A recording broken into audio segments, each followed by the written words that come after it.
I can feel his pulse fading under my fingertips. The rain's coming down so hard I can barely see, but I can see that. The suitcase beside him, busted open, cash everywhere. More money than I've made in my entire life, just sitting there in the storm. The power's out. The cameras are dead. Nobody else knows he's bleeding out here on his own driveway. I've got maybe 10 minutes before the backup generator kicks in. Maybe 3 before his heart gives up completely. Save him, or save myself. That's the choice. That's all the time I've got. My name is Lacey, and I'm about to make a decision that'll drag me into a conspiracy I never saw coming. One that'll either bury me, or prove I was always more than the uniform I wear. I wasn't supposed to be outside that night. The storm hit around 9, and with it came the power outage, the kind that makes a mansion this size feel like a tomb. I was in the staff quarters, listening to the rain hammer against the windows, when I noticed something wrong through the kitchen window. The front gates were wide open. They're never open. Mr. Emerson is obsessive about security, always has been. And then I saw the headlights. His Mercedes, just sitting there in the driveway with the door hanging open, engine still running, like he'd been interrupted mid-arrival. My stomach dropped. Something wasn't right. I grabbed a flashlight and ran outside, the rain hitting me like ice.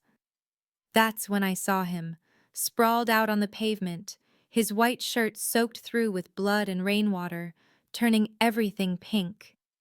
A stab wound in his side, deep enough that I knew he didn't have long. But it's what I saw next that made my breath catch. The suitcase, lying there beside him, cracked open from the fall. Stacks of cash spilling out onto the wet ground, hundreds fluttering in the wind like they meant nothing. I dropped to my knees beside him, pressed my shaking fingers against his neck. Faint pulse, barely there. And in that moment, 1,000 thoughts hit me at once. My mother's medical bills. The eviction notice I've been hiding in my drawer. The scholarship my niece lost because we couldn't afford the deposit. All of it, every desperate, sleepless night, could end right here if I just took it. Disappeared into the storm. The cameras were out. No one would know. No one would ever know. But then his eyes fluttered open for just a second, confused, terrified, helpless, and I knew exactly who I was. Not a thief. Not someone who walks away when a man is dying. I tilted his head back and started CPR. That single choice? It set everything in motion. Because what I didn't know, what I couldn't have known, was that someone wanted him dead. Someone close to him. Someone who knew exactly when he'd come home with 2 suitcases, one full of cash, the other packed with diamonds worth millions. And when I saved his life instead of taking that money, I became a problem that needed solving. The storm hit Westbridge Manor like God's own fury, turning the evening sky black 2 hours before sunset. I was in the kitchen putting away the dinner service when the lights flickered once, twice, then died completely. The mansion plunged into darkness so absolute I couldn't see my own hands. Generator should kick in any second, I muttered, feeling my way toward the window. But the seconds stretched into a minute, then 2. Nothing. Just the hammering rain against the glass and the howl of wind through the eaves. That's when I noticed the glow. Headlights, cutting through the downpour at the front gates. But something was wrong. The gates stood wide open, swinging slightly in the wind.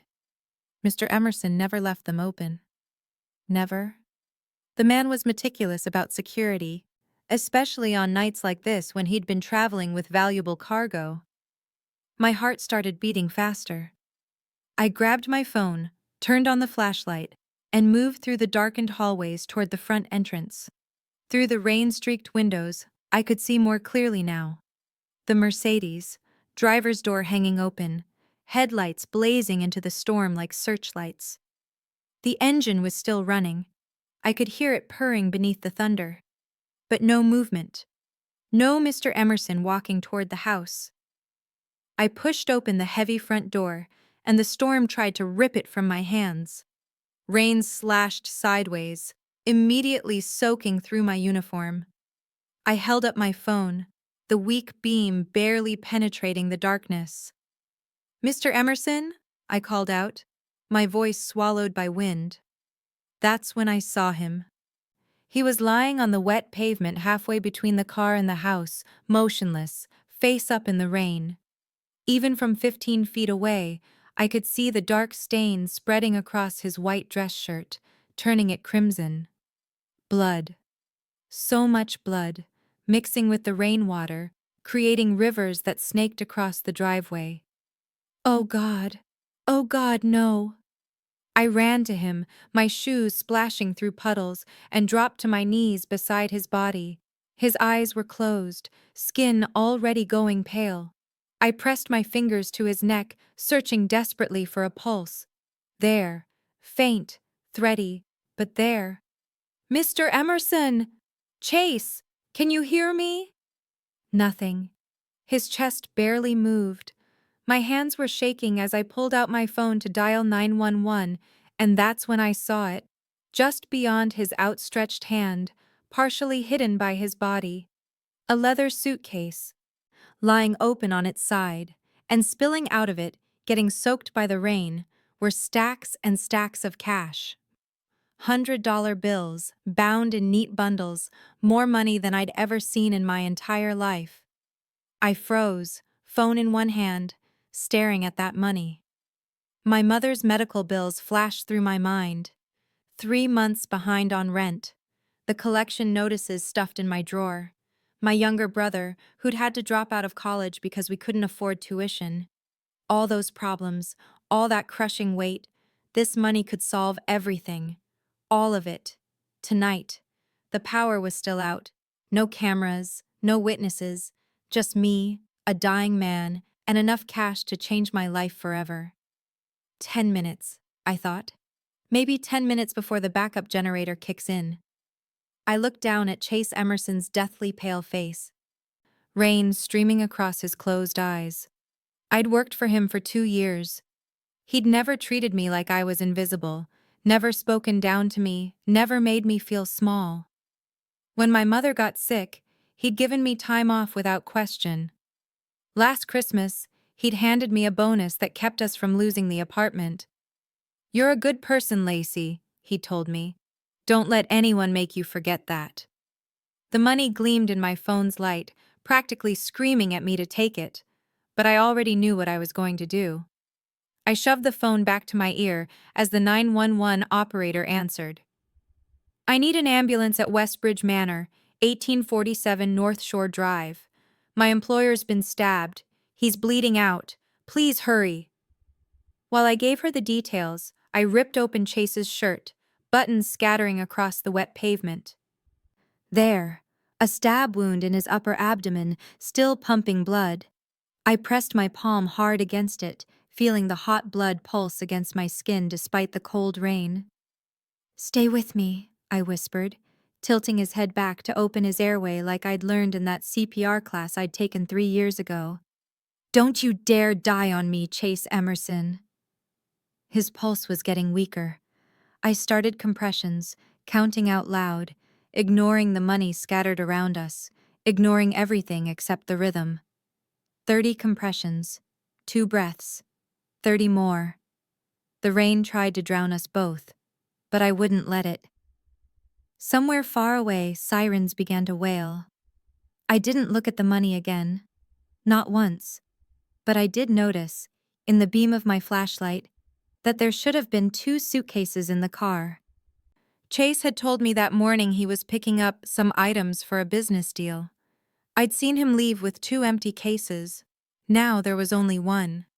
The sirens got louder. Red and blue lights began to strobe through the rain, reflecting off the wet pavement and the scattered cash. Paramedics swarmed around us, and someone pulled me gently away from Chase's body. "Ma'am, we've got him. You did good. You saved his life." I stumbled backward, my uniform soaked crimson and clear, watching them load Chase onto a stretcher. Police were already arriving, their flashlights sweeping the scene. One officer approached me with kind eyes. "Can you tell me what happened here?" "I don't know," I said honestly, my voice shaking. "I found him like this. The gates were open, the car was running, and he was just lying there." The officer's flashlight swept across the open suitcase, the scattered bills. His expression hardened slightly as he looked back at me, taking in my blood-stained hands, my soaked maid's uniform. "And the money?" "I didn't touch it," I said quickly. "I swear. I just tried to save him." He nodded slowly, but I could see the suspicion forming.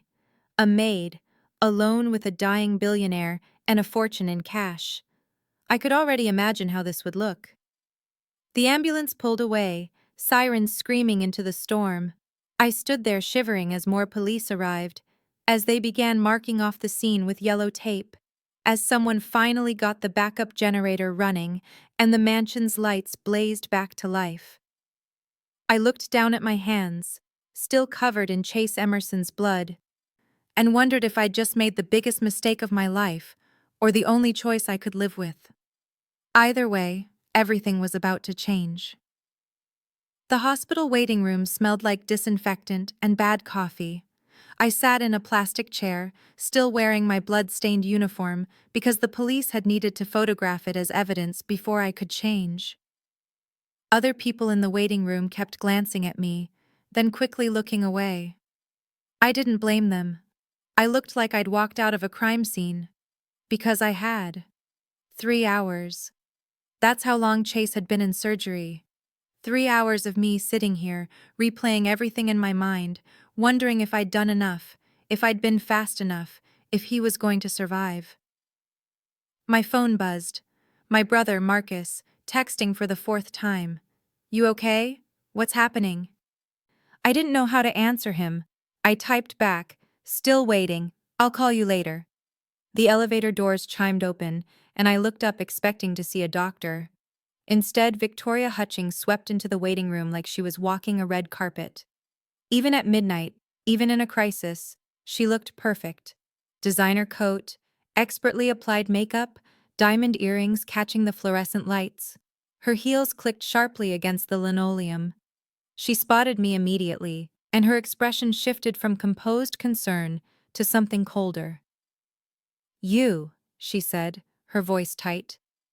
"What are you doing here?" I stood up, suddenly very aware of the dried blood on my hands, my ruined uniform. "I came with Mr. Emerson in the ambulance. I wanted to make sure he—" "Where is he? What room?" Victoria cut me off, turning to the reception desk without waiting for my answer. "I'm Victoria Hutchings, Chase Emerson's fiancée. I need to see him immediately." The receptionist, a tired-looking woman with graying hair, checked her computer. "He's still in surgery, Ms. Hutchings. The doctor will update you as soon as there's news. If you'd like to wait—" "Surgery?" Victoria's voice cracked, and for a moment genuine fear flashed across her face. "How bad is it?" "I don't have those details, ma'am, but the surgical team is with him now." Victoria turned back to me, and I saw her eyes narrow as she took in the blood on my clothes, the way I was standing there like I belonged. "What exactly happened tonight, Lacey?" I swallowed hard. "I found him, outside the gates. He'd been stabbed. I called 911 and performed CPR until the paramedics arrived." "You found him?" Victoria's tone made it sound like an accusation. She took a step closer, and I caught a whiff of her perfume, something expensive and floral. "And the money? The police told me there was cash everywhere." "I didn't touch it. I was trying to save his life." "How convenient." Victoria's perfectly shaped eyebrows arched. "A maid finds her wealthy employer bleeding out, surrounded by a fortune in cash, and she just helps him? Doesn't take a single bill?" Heat flooded my cheeks. "What are you implying?" "I'm not implying anything." Victoria's voice dropped to a whisper, but it was sharp as a blade. "I'm asking how a man ends up stabbed on his own property, with his maid as the only witness, and a suitcase full of money lying right there for the taking." My mouth went dry. "You think I did this?" I think it's very strange that you were the only person around when this happened, that the gates were mysteriously open, that the security system was conveniently offline. Victoria pulled out her phone. I think the police need to look very carefully at everyone who had access to Chase tonight. Ms. Hutchings. A police detective I recognized from the scene approached us. Detective Sarah Kalin Pate, her badge had read. She was tall, with sharp eyes that seemed to catalog everything. I'm glad you're here. I have some questions. Victoria immediately switched modes, her eyes welling with tears. Detective, please tell me Chase is going to be okay. This is just... I can't believe this is happening. She pressed a manicured hand to her chest. We were supposed to have dinner tonight.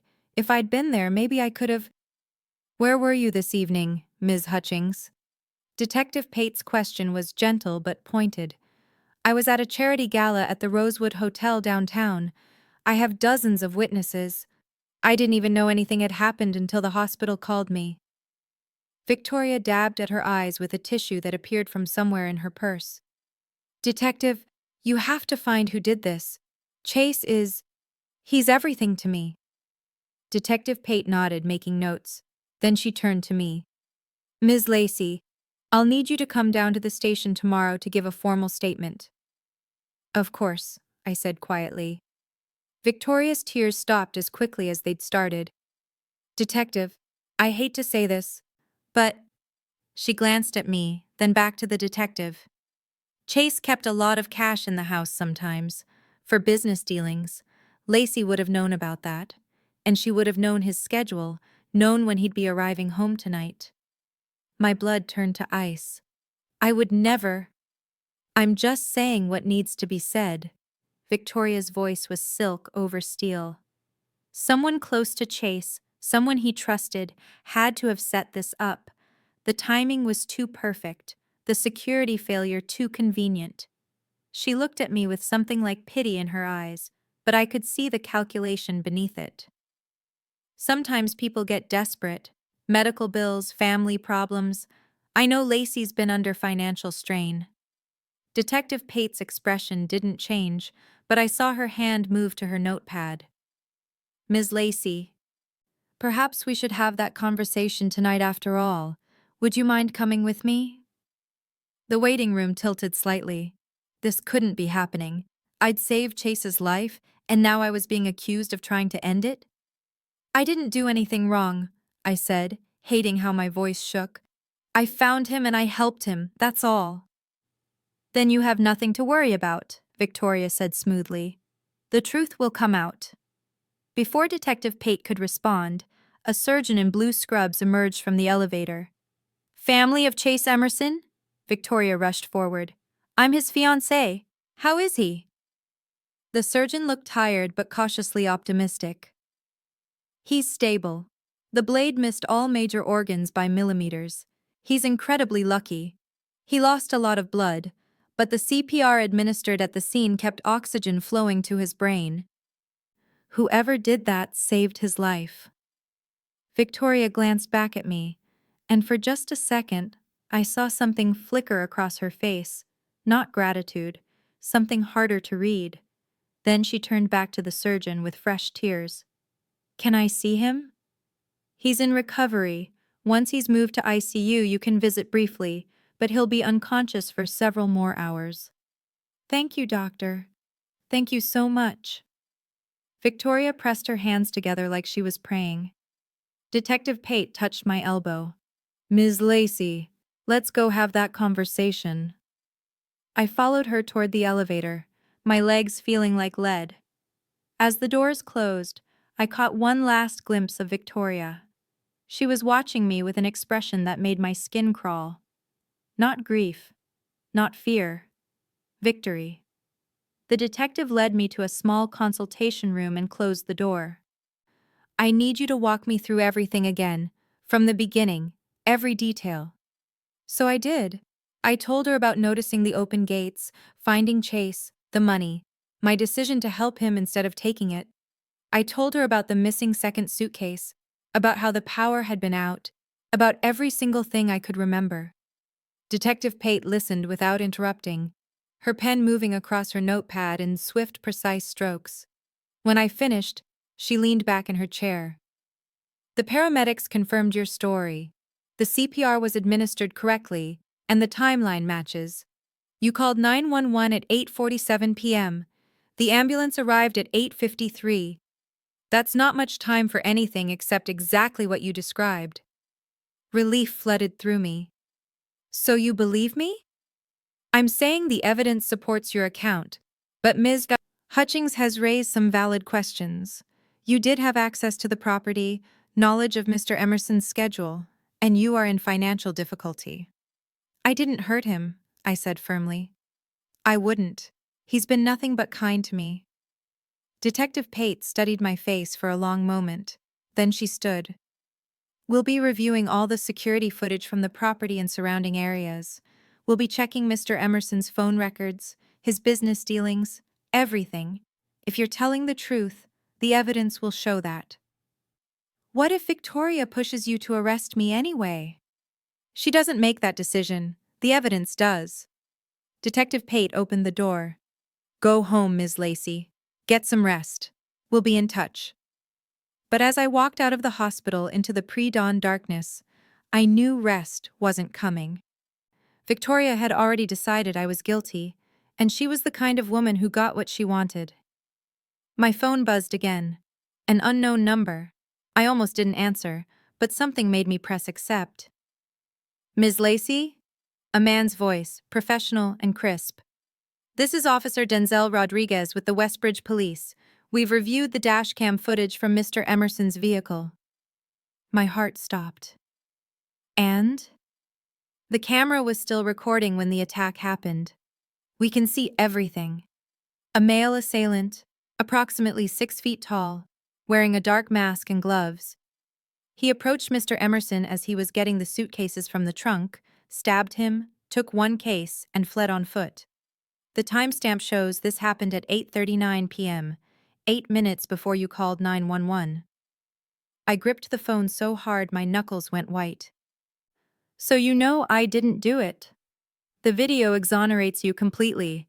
You arrived on scene after the attacker had already left. Everything you told us matches the recording exactly. He paused.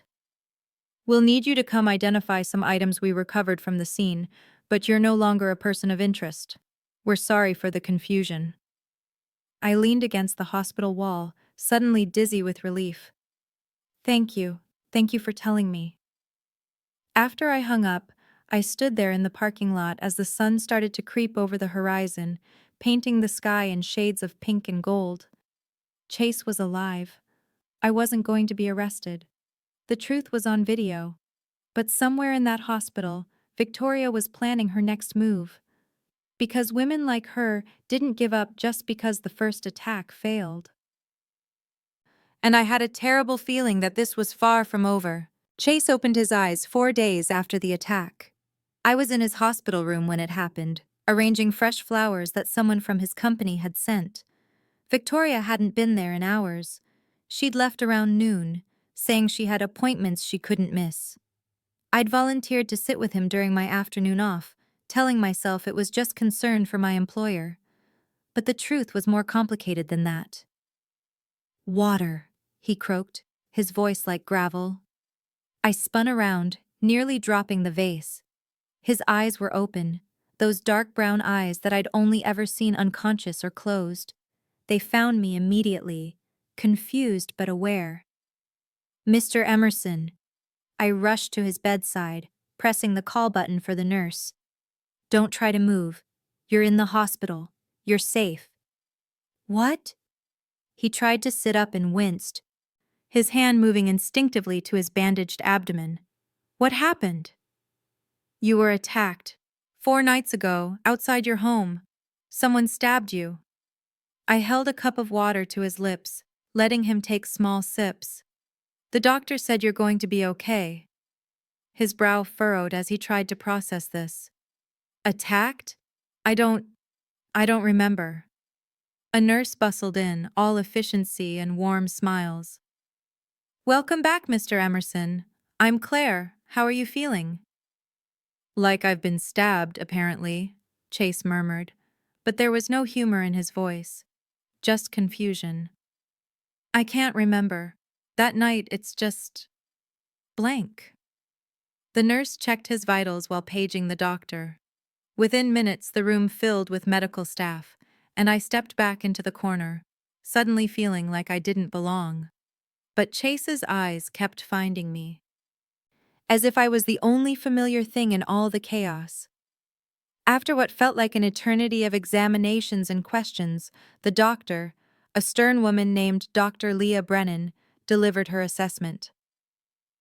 The memory loss isn't uncommon with this type of trauma.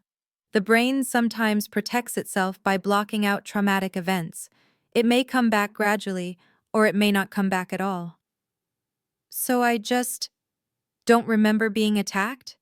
Chase's frustration was evident. You may not remember the hours leading up to it either. Retrograde amnesia can affect memories formed shortly before the trauma. Dr. Brennan made notes on her tablet. The good news is, everything else appears intact. Your cognitive function is normal. You know who you are, where you live, your work, your life. It's just that specific window of time that's been affected. After the medical team left, Chase looked at me with exhausted eyes. You're Lacey. You work for me. Yes, sir. The nurses told me you saved my life, that you found me and did CPR. Something shifted in his expression, gratitude mixed with curiosity. Thank you. I owe you everything. You don't owe me anything, Mr. Emerson. I just did what anyone would do. I don't think that's true. His gaze was intense, searching. They also told me there was money, a lot of money, right there beside me. And you didn't take it. Heat crept up my neck. Of course I didn't. You were dying. Before he could respond, the door swung open and Victoria swept in, her face lighting up with what looked like genuine relief. Chase! Oh my God, you're awake! She rushed to his bedside, gently taking his hand. I've been so worried, so terrified I was going to lose you. Victoria. Chase's voice was warm but tired. I'm okay. I'm going to be fine. When the hospital called me, I thought... Her voice broke convincingly. I got here as fast as I could. I've barely left your side. I saw Chase glance at me, a question in his eyes. I said nothing. It wasn't my place to correct her, to mention that she'd spent maybe 3 of the last 96 hours actually sitting with him. Do you remember what happened? Victoria asked, squeezing his hand. Who did this to you? No. The doctor says I might never remember that night. Chase's frustration returned. I don't remember coming home, the attack, any of it. Something flickered across Victoria's face. Relief, maybe? But it was gone so fast I might have imagined it. That's probably for the best, darling. You don't need those horrible memories. She turned to look at me then, her smile not quite reaching her eyes. Lacey, thank you for sitting with him. I'm sure you need to get back to the house now. There's so much to manage. It was a dismissal, clear and cold. Of course, Ms. Hutchings. I gathered my purse, but Chase spoke up. Lacey, wait. He looked between us, confusion evident. I want to understand what happened. The police were here yesterday. At least, I think it was yesterday. Everything's foggy. But they mentioned you were questioned? Victoria's grip on his hand tightened. It was just procedure, Chase. Because Lacey found you, they had to make sure... Make sure of what? His voice sharpened. That she wasn't involved, Victoria said carefully. I know it sounds terrible, but the circumstances were suspicious. A maid alone with her unconscious employer and a fortune in cash? The police had to investigate, for your protection. The dash cam footage cleared me, I said quietly, meeting Victoria's gaze. It showed everything. The real attacker, the timeline. I arrived after it was already over. Of course it did. Victoria's smile was tight. I never really doubted you, Lacey. I was just emotional, scared.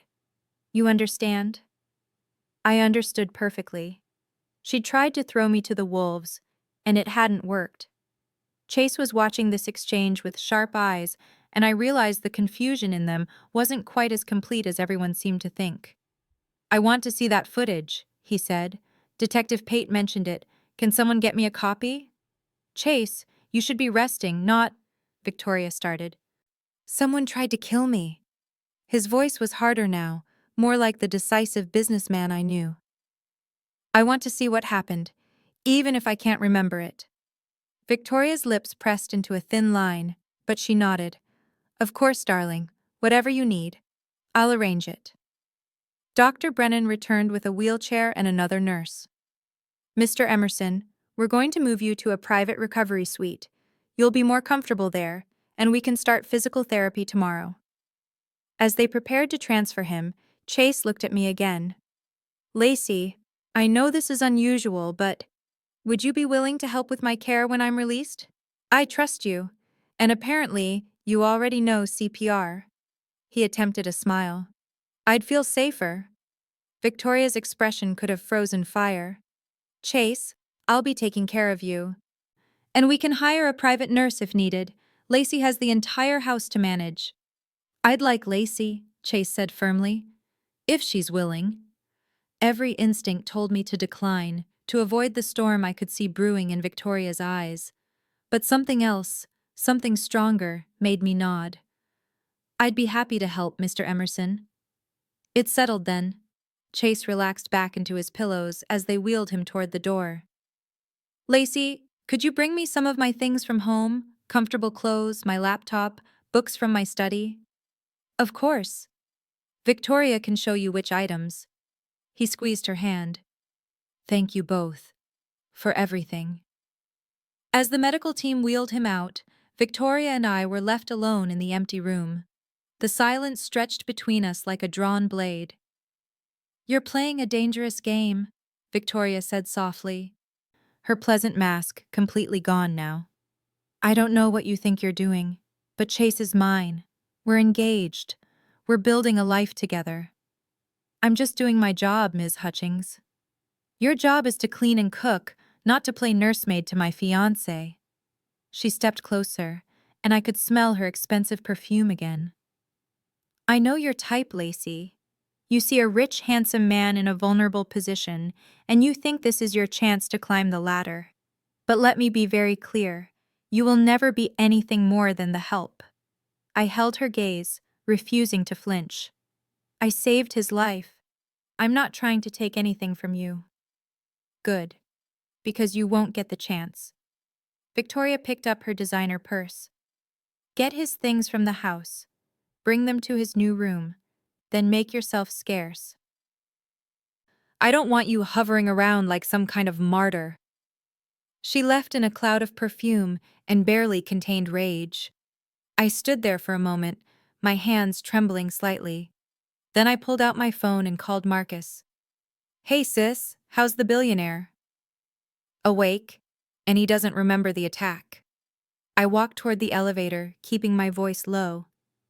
Marcus, something's wrong. The fiancée, Victoria, she's acting strange. She was almost relieved when he said he couldn't remember. Maybe she's just glad he's not traumatized? Maybe. But I didn't believe that. I need to be careful. She already tried to get me arrested. I don't know what she'll do next.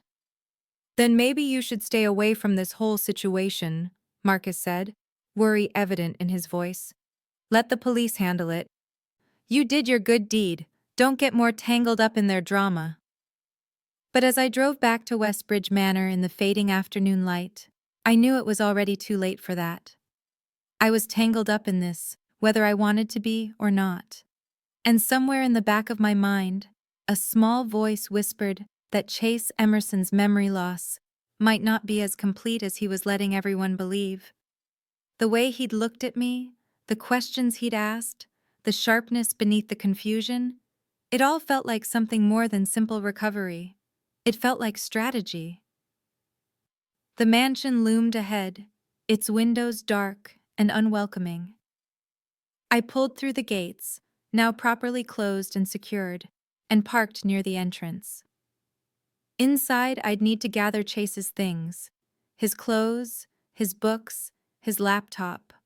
But first, I had another task, one nobody had asked me to do. I was going to start paying very close attention to Victoria Hutchings, because whatever game she was playing, whatever role she'd had in that attack, I was going to figure it out. Chase had saved me from poverty once by giving me this job. Now it was my turn to protect him from whatever danger was hiding in his own home.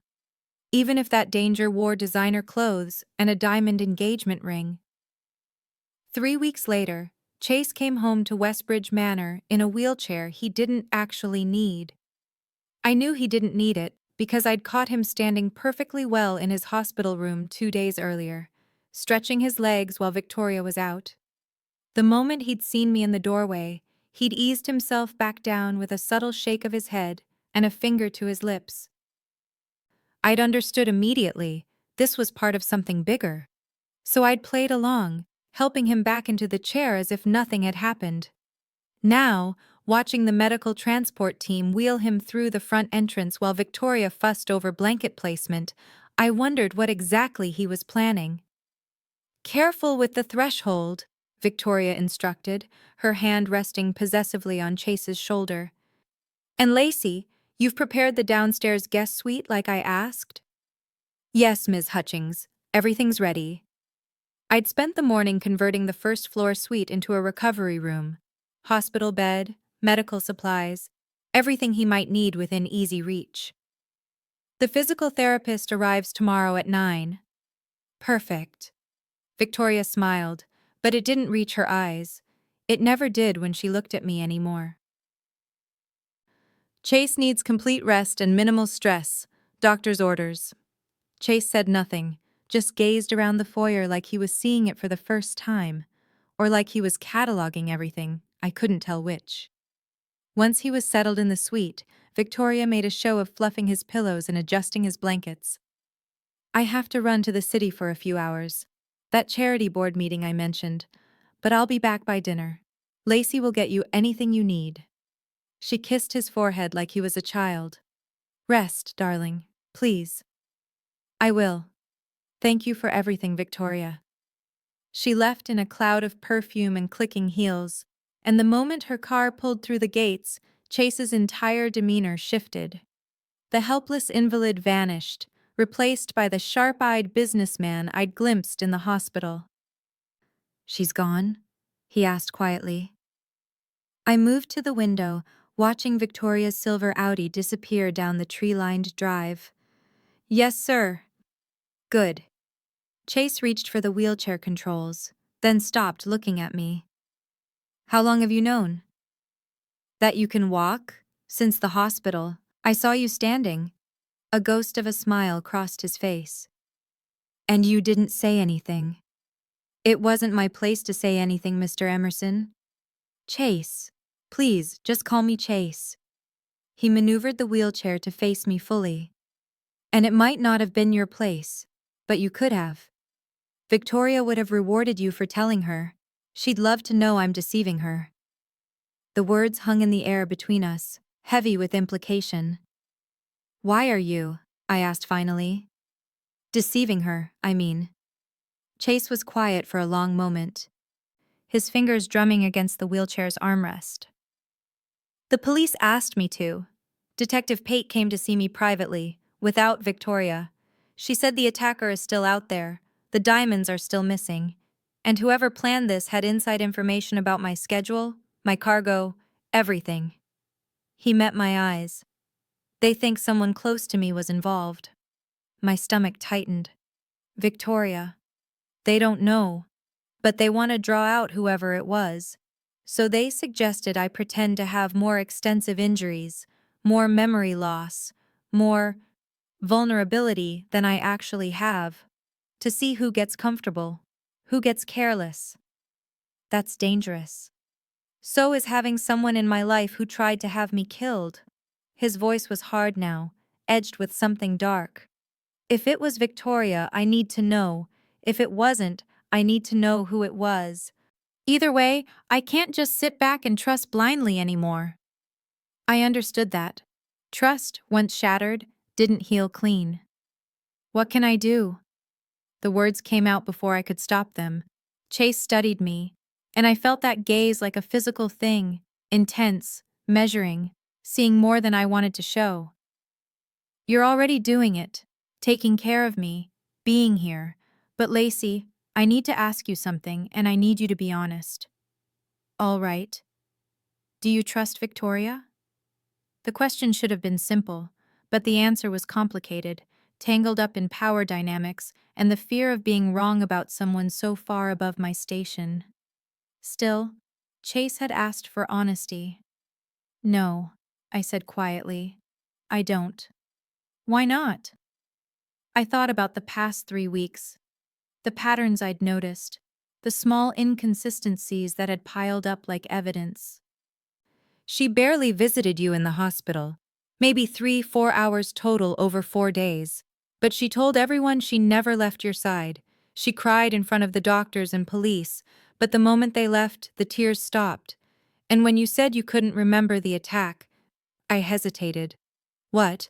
Chase leaned forward. She looked relieved, just for a second, like that was good news. Chase nodded slowly, like I'd confirmed something he'd already suspected. What else? She's been going through the house, taking things, small things, a watch from your study, a rare book, a painting from the upstairs hall. She blames me when you notice they're missing, but I've been keeping track, making notes, taking pictures of empty spaces. I pulled out my phone, showing him the evidence I'd been gathering.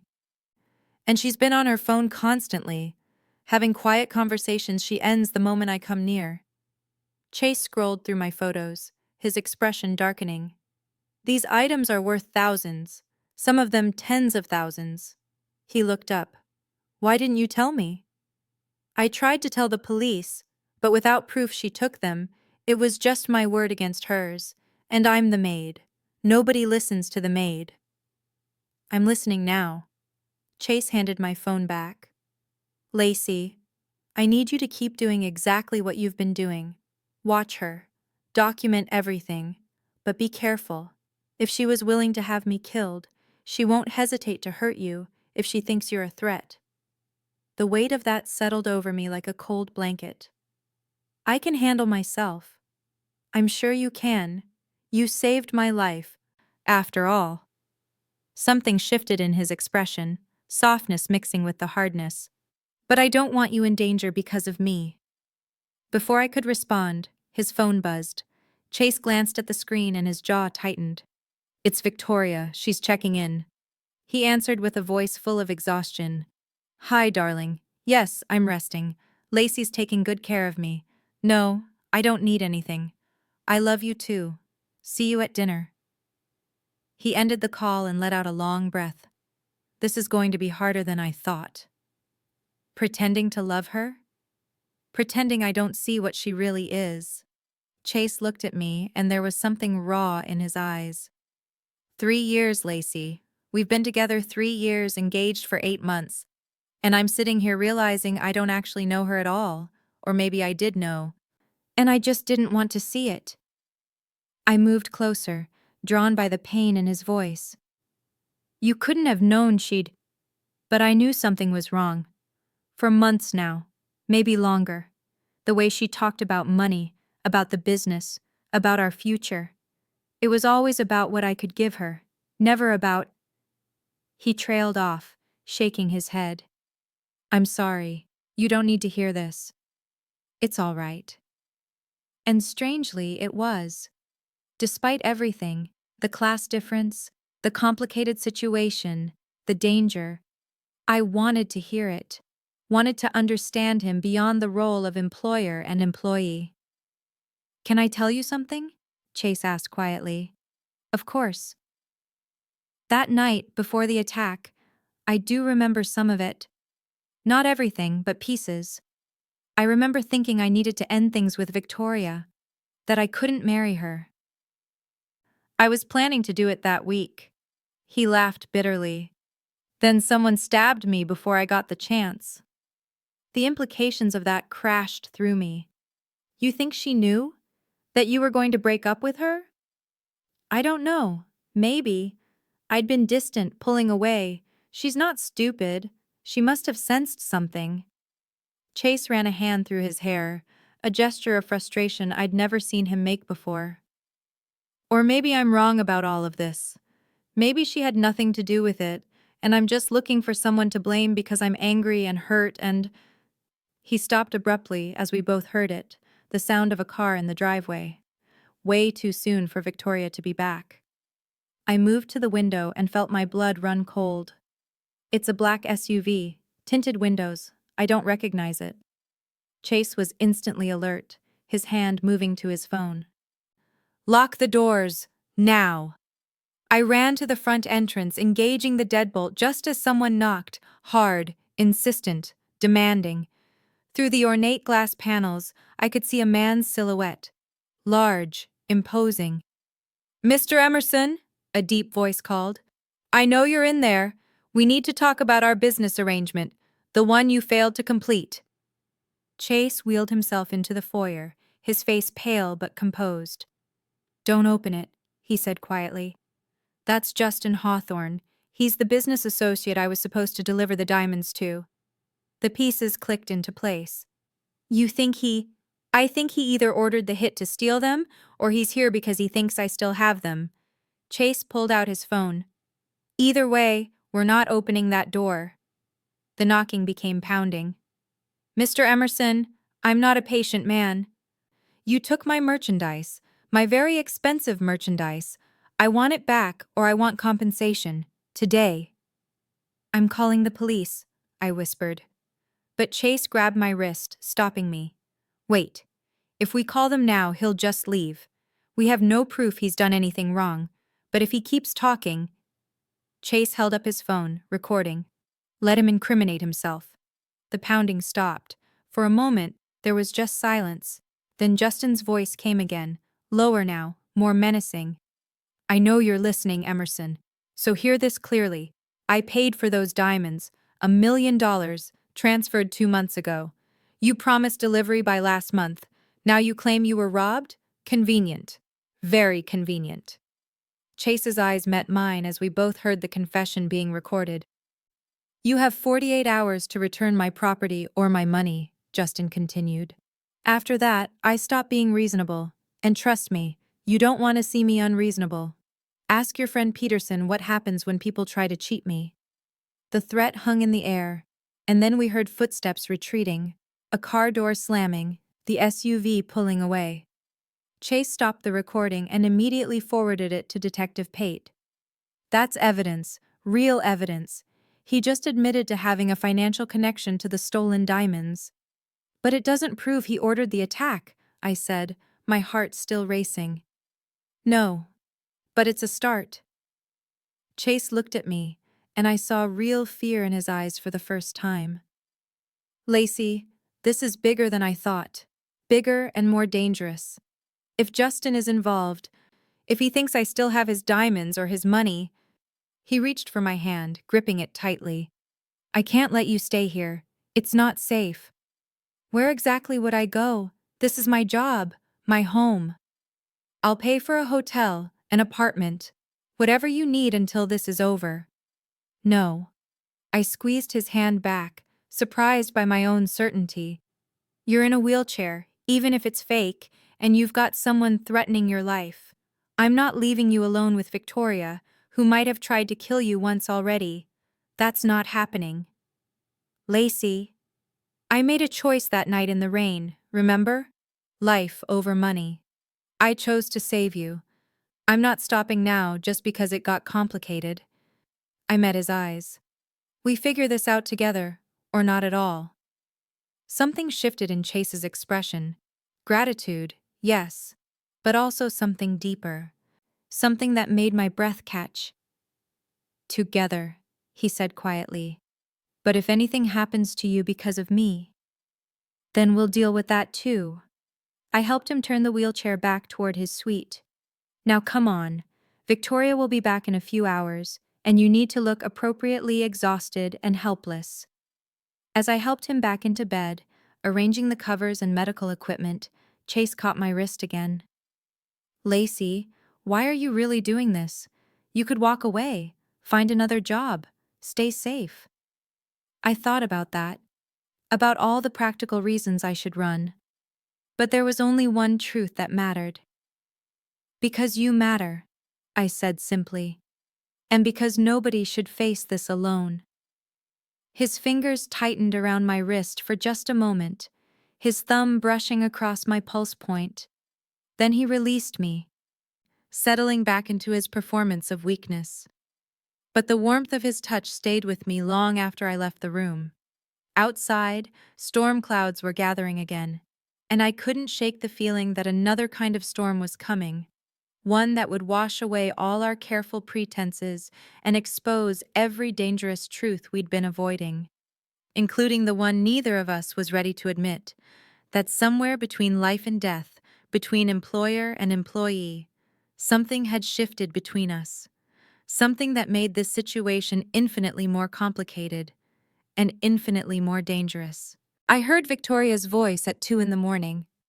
I'd been lying awake in my small room on the 3rd floor, unable to sleep, when the sound of her heels on marble drifted up through the old house's ventilation system. She was supposed to be asleep in the master bedroom. Chase was in his suite on the 1st floor. So why was she moving through the house in the dead of night? I slipped out of bed, pulled on my robe, and crept to my door.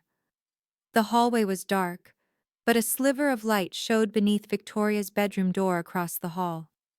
I pressed my ear to it and heard her voice, low, tense, angry. I told you to wait. No, he doesn't remember anything, I'm sure of it. Because if he did, he would have said something by now. Yes, the police have the footage, but it doesn't show your face. My heart hammered against my ribs. She was talking to someone about the attack. The diamonds are secure. I moved them yesterday while he was sleeping. No, that stupid maid doesn't suspect anything. She's too busy playing Florence Nightingale. Victoria's laugh was sharp, brittle. 2 more weeks, maybe 3. The doctors say he'll be recovered enough to travel by then. Once we're married and on our honeymoon, we can… What? No, absolutely not. We stick to the plan. Nothing else happens to him until after the wedding. I need that marriage certificate signed, or I get nothing. I fumbled for my phone, my hands shaking so badly I almost dropped it. I opened the voice memo app and held it near the gap under the door, praying it would pick up her words. He's worth more to me alive right now than dead. Once I'm legally his wife, once the new will is signed, then we finish this. But not before. She paused, and I heard her moving closer to the door. I bolted back to my room, easing the door shut just as Victoria's opened. Through the crack, I watched her emerge in a silk robe, phone pressed to her ear, walking toward the stairs. I have to check on him, make sure he took his evening medication. Call me tomorrow at the usual time. Evening medication.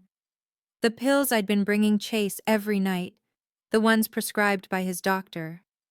Pills that were supposed to help with pain and inflammation. What if they were something else? What if she'd been tampering with them? I waited until Victoria descended the stairs, then slipped out after her, keeping to the shadows. She moved through the darkened 1st floor toward Chase's suite, and I positioned myself behind a large potted plant near the doorway where I could see without being seen. Victoria entered quietly, like she didn't want to wake him. I watched through the partially open door as she approached his bed. Chase was lying there, apparently asleep, his breathing deep and even. She stood over him for a long moment, just watching. Then she reached into her robe pocket and pulled out a small bottle, not his regular medication. She shook out 2 pills, crushed them with the back of a spoon on his bedside table, and mixed the powder into his water glass. "Sweet dreams, darling," she whispered, running a finger along his jaw. "Just a little longer, and all of this will be yours and mine. Well, mostly mine." She turned to leave, and I pressed myself flat against the wall, holding my breath as she passed within inches of me. Her perfume was cloying, suffocating. When she'd climbed back upstairs and her bedroom door clicked shut, I rushed into Chase's suite. He was already sitting up, fully alert, staring at the water glass with disgust. "You saw?" "Most of it. She was on the phone earlier, talking to someone about the diamonds, about waiting until after you're married to—" I couldn't finish the sentence.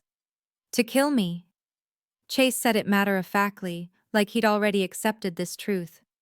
He picked up the water glass carefully. "We need to get this tested. Find out what she's been poisoning me with." "Chase, we need to call Detective Pate right now. Tell her everything." "With what evidence? A recording of a phone conversation we obtained by eavesdropping? A glass of water that might just contain sleeping medication?" He shook his head. "Victoria's smart. Everything she does has plausible deniability. That's why she's gotten away with this for so long." "So what do we do?" Chase set down the water glass and looked at me, and in his eyes I saw the steel that had built his empire.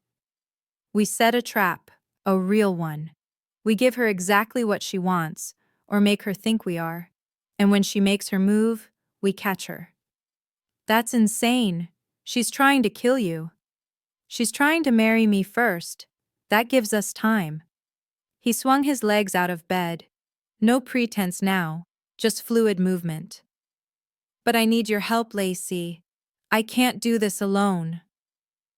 The rational part of my brain screamed at me to refuse, to call the police, to get as far away from this nightmare as possible. But I'd already made my choice weeks ago in the rain. I'd chosen Chase's life over everything else. "Tell me what you need." Relief flooded his face. "First, we document everything. Every pill she gives me, I keep. Every strange phone call, we record. Every item she takes from the house, we photograph. We build an airtight case. And second? Second, we find those diamonds. Because wherever they are, that's where the proof is. The proof that connects Victoria to the attack, to whoever she hired. The proof that makes her careless enough to incriminate herself completely." I nodded slowly. "She said she moved them yesterday, while you were sleeping." "Then they're somewhere in this house."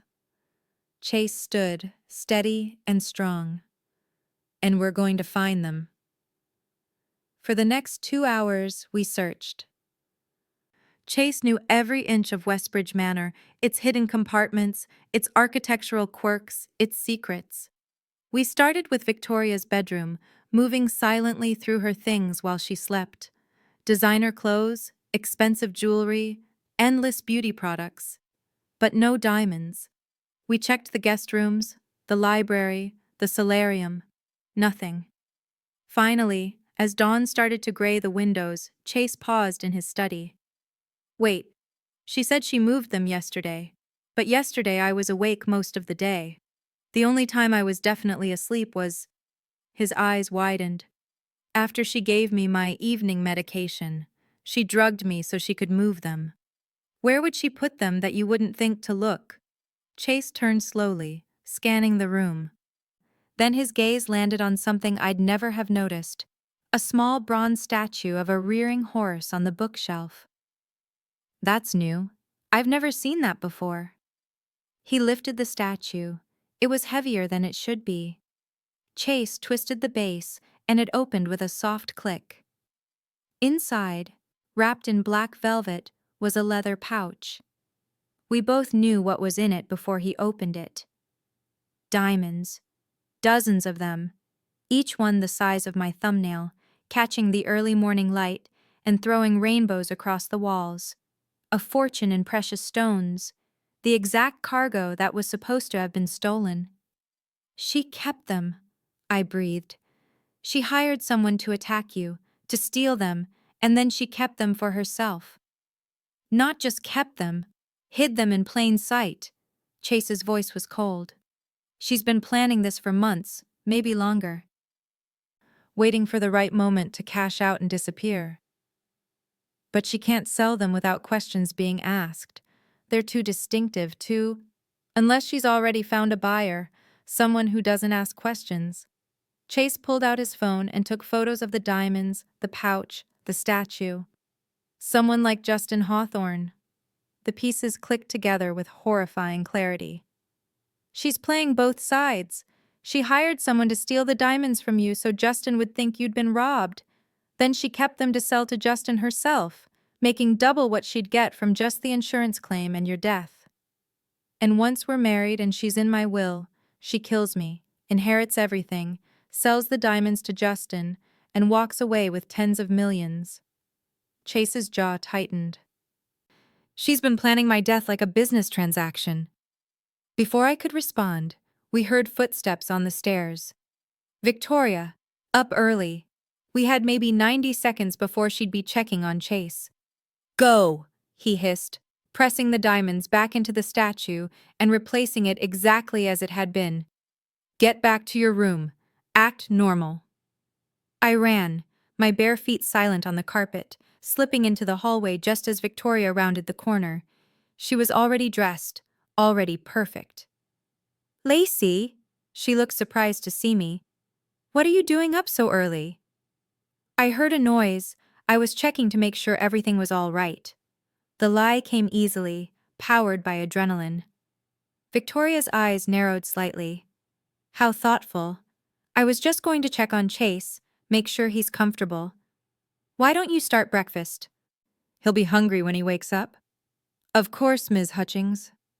I headed toward the kitchen, feeling her gaze on my back like a knife point. In the shiny surface of a hallway mirror, I watched her enter Chase's suite. Watched her check the bronze statue, her fingers running over it possessively before she moved to wake him. Everything looked normal to her. The trap was still set. But I knew, and Chase knew, that we'd just found the evidence that could destroy her. Now we just had to figure out how to use it without getting killed in the process. I was mixing eggs when my phone buzzed with a text from Chase. Found something else in the statue base. Small SD card. Might be security footage or communications. Can you get it to Detective Pate without Victoria knowing? My response was immediate. Yes. Another text. Be careful. If she suspects we know, she'll accelerate her timeline, and I don't know if I can protect you. I looked up from my phone to find Victoria standing in the kitchen doorway, watching me with an expression I couldn't quite read. Everything all right, Lacey? You look pale. Just tired. Didn't sleep well. Neither did I. She moved closer, and I caught that expensive perfume again. I've been thinking, Chase seems to be recovering faster than expected. Maybe too fast. I wonder if he's been overexerting himself. The threat was clear.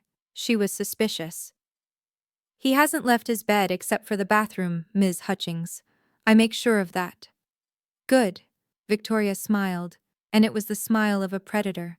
Because if something happened to set back his recovery, if he got worse instead of better, that would be tragic. Especially after everything he's already been through. She plucked a grape from the fruit bowl and popped it in her mouth, her eyes never leaving mine. Accidents happen so easily, don't they? Even in the safest homes, especially to people who don't watch where they're going. The message was unmistakable. She'd hurt me if I got in her way. But what Victoria didn't know was that I'd grown up in neighborhoods where survival meant reading threats and knowing when to stand your ground. I'd faced down worse than a rich woman with a designer handbag and a murder plan. They do, I agreed quietly. Which is why I'm always very, very careful, Ms. Hutchings. I watch everything, notice everything, remember everything. For just a second, something flickered in her eyes. Uncertainty, maybe, or the first hint of real fear. Then her mask slipped back into place. How prudent of you. She set down the grape, her smile tight. I'll be out most of the day. Another charity event. Make sure Chase takes his evening medication. All of it. Of course. After she left, I waited until her car had cleared the gates before I pulled the SD card from where Chase had hidden it, taped under my breakfast plate. It was tiny, barely bigger than my fingernail, but it might hold the key to everything. I grabbed my purse and headed for the door, but stopped when I saw Chase wheeling himself into the hallway. He caught my eye and mouthed 2 words. Be safe. I nodded and slipped out into the morning light, the SD card burning like a secret in my pocket. Detective Pate needed to see this. Today. Before Victoria's timeline accelerated. Before someone else ended up bleeding in the rain. Detective Pate's coffee had gone cold by the time she finished watching the footage on the SD card. We were sitting in her unmarked sedan 2 blocks from Westbridge Manor, the windows fogged with our breath, the digital screen between us showing images that made my stomach turn. Victoria, meeting with a masked man in a parking garage. Victoria, handing over what looked like a thick envelope. Victoria and the same man reviewing blueprints of Westbridge Manor, pointing at entry points, discussing timing. And finally, horrifyingly, Victoria handing over a photograph of Chase, circling his midsection with a red marker while the masked man nodded. She gave him a target, Detective Pate said quietly, her jaw tight. Told him exactly where to strike to cause maximum damage without immediate death. Why not kill him right away? I asked, though I already knew the answer. Because she needed time. Time to play the grieving fiancée, time to make sure the will was updated, time to secure her position before he died. Detective Pate ejected the SD card carefully, sealing it in an evidence bag. This is premeditated attempted murder, conspiracy. We can arrest her today. Relief flooded through me, so intense I felt dizzy. Thank God. But there's a problem. Detective Pate turned to me, her expression grim. We still don't have the hired attacker. This footage shows a man in a mask, gloves, nondescript clothing, no identifying features. And until we have him, Victoria will claim she's being framed, that someone edited this footage, that she's the real victim here. But the diamonds are in a statue in Mr. Emerson's study, a statue Victoria could claim was always there, that she knew nothing about. Without the attacker's testimony, a good lawyer will shred this case. She rubbed her temples. I've seen it happen too many times. Rich defendants with expensive legal teams walking away from murder charges because we couldn't nail down every single detail. My heart sank. So what do we do? We need to identify the attacker and connect him directly to Victoria. Financial records, communications, something that proves she hired him. Detective Pate pulled out her notepad. The man who came to the house threatening Mr. Emerson, Justin Hawthorne. You said Mr. Emerson recorded that conversation? Yes, he sent it to you. I received it. We've been looking into Hawthorne. He's got connections to organized crime, money laundering, the works. But he's careful, very careful. And nothing we have proves he was involved in the attack itself. She tapped her pen against the notebook. What if the attacker wasn't hired by Hawthorne at all? What if Victoria hired someone else entirely, someone closer to her? I thought about the footage, the easy familiarity between Victoria and the masked man. She knew him. The way they interacted, it wasn't business, it was personal. Exactly what I was thinking. Detective Pate pulled up a file on her tablet. Ms. Hutchings's known associates. Let's go through them. We spent the next hour reviewing names, faces, backgrounds, business contacts, family members, friends from her social circle. None of them fit the physical profile from the footage. The masked man had been tall, broad-shouldered, moved with a certain casual violence that spoke of experience. Then Detective Pate pulled up another file. What about ex-boyfriends? Anyone she dated before Mr. Emerson? She scrolled through social media archives, old photos, society page mentions. And there, in a picture from 4 years ago, at some charity gala, was Victoria in a red dress, laughing up at a man who matched the attacker's build perfectly. Justin Hawthorne, Detective Pate said slowly, reading the photo caption, attending the Children's Hospital fundraiser with Victoria Hutchings. My blood turned to ice. They dated? Apparently, before she met Mr. Emerson. Detective Pate was already pulling up more information. This changes everything. What if they never really broke up? What if this whole thing has been a long con? Victoria gets close to Emerson, gets engaged, gets in the will. Hawthorne provides the muscle for the attack. They steal the diamonds, kill Emerson. Victoria inherits everything, and then they sell the diamonds and disappear together with tens of millions. It made perfect, terrible sense.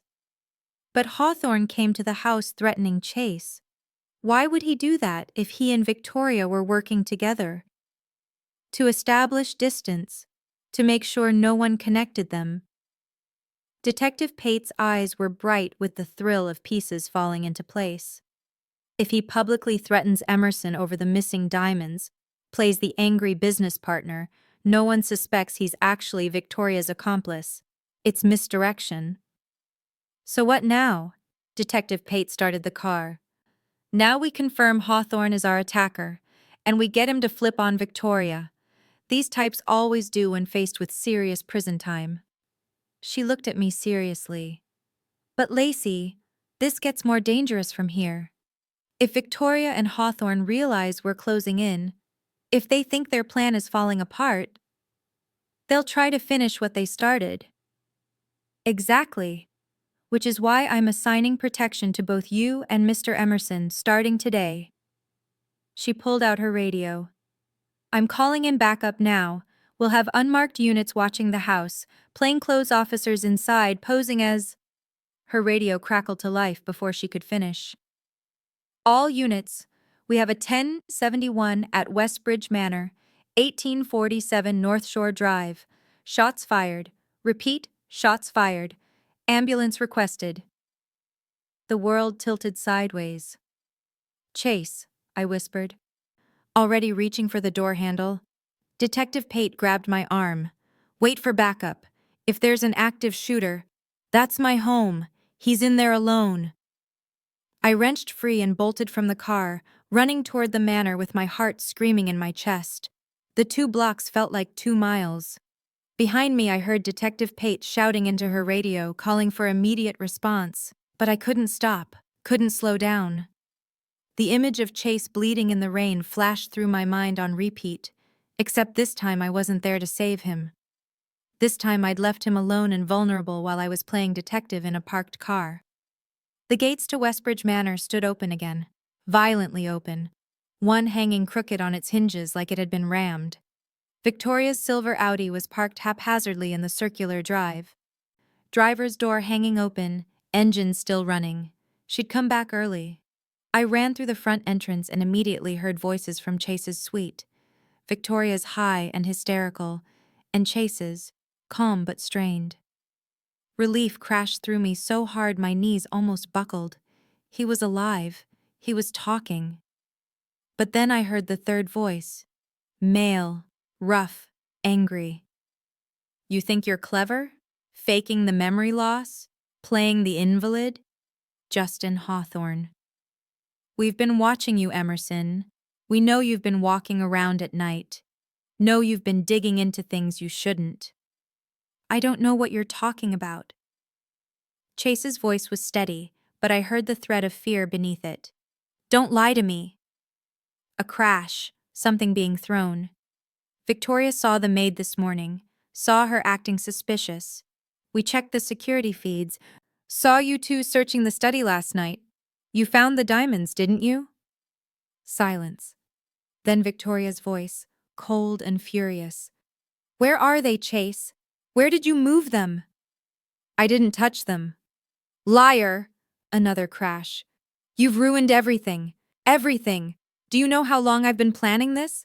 How perfect it was supposed to be? But you couldn't just die quietly, could you? You had to be difficult. I peered around the doorframe, and my blood turned to ice. Justin stood near the window, blocking the exit, a gun hanging loosely in his right hand. Victoria was near Chase's bed, her perfect composure shattered, mascara streaking her face. And Chase was standing, fully upright, hands raised, his wheelchair forgotten in the corner. Victoria, it doesn't have to be this way. Chase said carefully. We can work this out. Whatever you need, what I need is for you to be dead. She was unraveling right in front of him. That was the plan. You die, I inherit, I'm set for life. But now the police are investigating, now that stupid maid is suspicious, now everything is falling apart. So what's the new plan? Chase asked, and I realized he was stalling. Buying time. You shoot me now? That won't look like an accident. It'll look like self-defense, Justin said, his voice flat. You attacked Victoria in a rage. I came to protect her. Things got out of hand. Tragic, but understandable given your head injury. Everyone knows brain trauma can cause violent outbursts. No one will believe that. They'll believe what we tell them. Victoria pulled something from her purse. Another gun, smaller than Justin's but just as deadly. And the maid? She'll back up our story.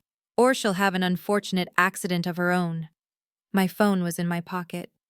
I could call 911, but they were already on the way. What I needed was to buy more time, to keep them talking until the police arrived. I stepped into the doorway. You're going to have to kill me first, I said, my voice steadier than I felt. 3 heads whipped toward me. Victoria's face went white, then red with rage. How long have you been standing there? Long enough. I moved into the room slowly, hands visible, non-threatening. Long enough to hear you confess to attempted murder, long enough to know that Detective Pate has the SD card with all the footage of you and Justin planning the attack. It was a gamble, revealing that card, but I needed them off balance, needed them to make mistakes. Victoria's hand trembled on the gun. You gave it to the police? You little… She's bluffing, Justin cut in, but his eyes had gone hard and calculating. She's trying to scare us. Am I? I looked at Chase, trying to tell him with my eyes to be ready. Detective Pate knows everything. About the diamonds, about your relationship with Justin, about the whole plan. Even if you kill us both right now, you're finished. You're just making it worse. Then we have nothing to lose. Victoria raised the gun, pointing it directly at my chest. Which means you shouldn't have come back, Lacey. You should have run while you had the chance. Time slowed. I saw her finger tighten on the trigger. Saw Chase start to move, too far away to reach her. Saw Justin turning his weapon toward me. And then I heard the most beautiful sound in the world. Sirens. Multiple sirens, getting louder, getting closer. Police! Drop your weapons!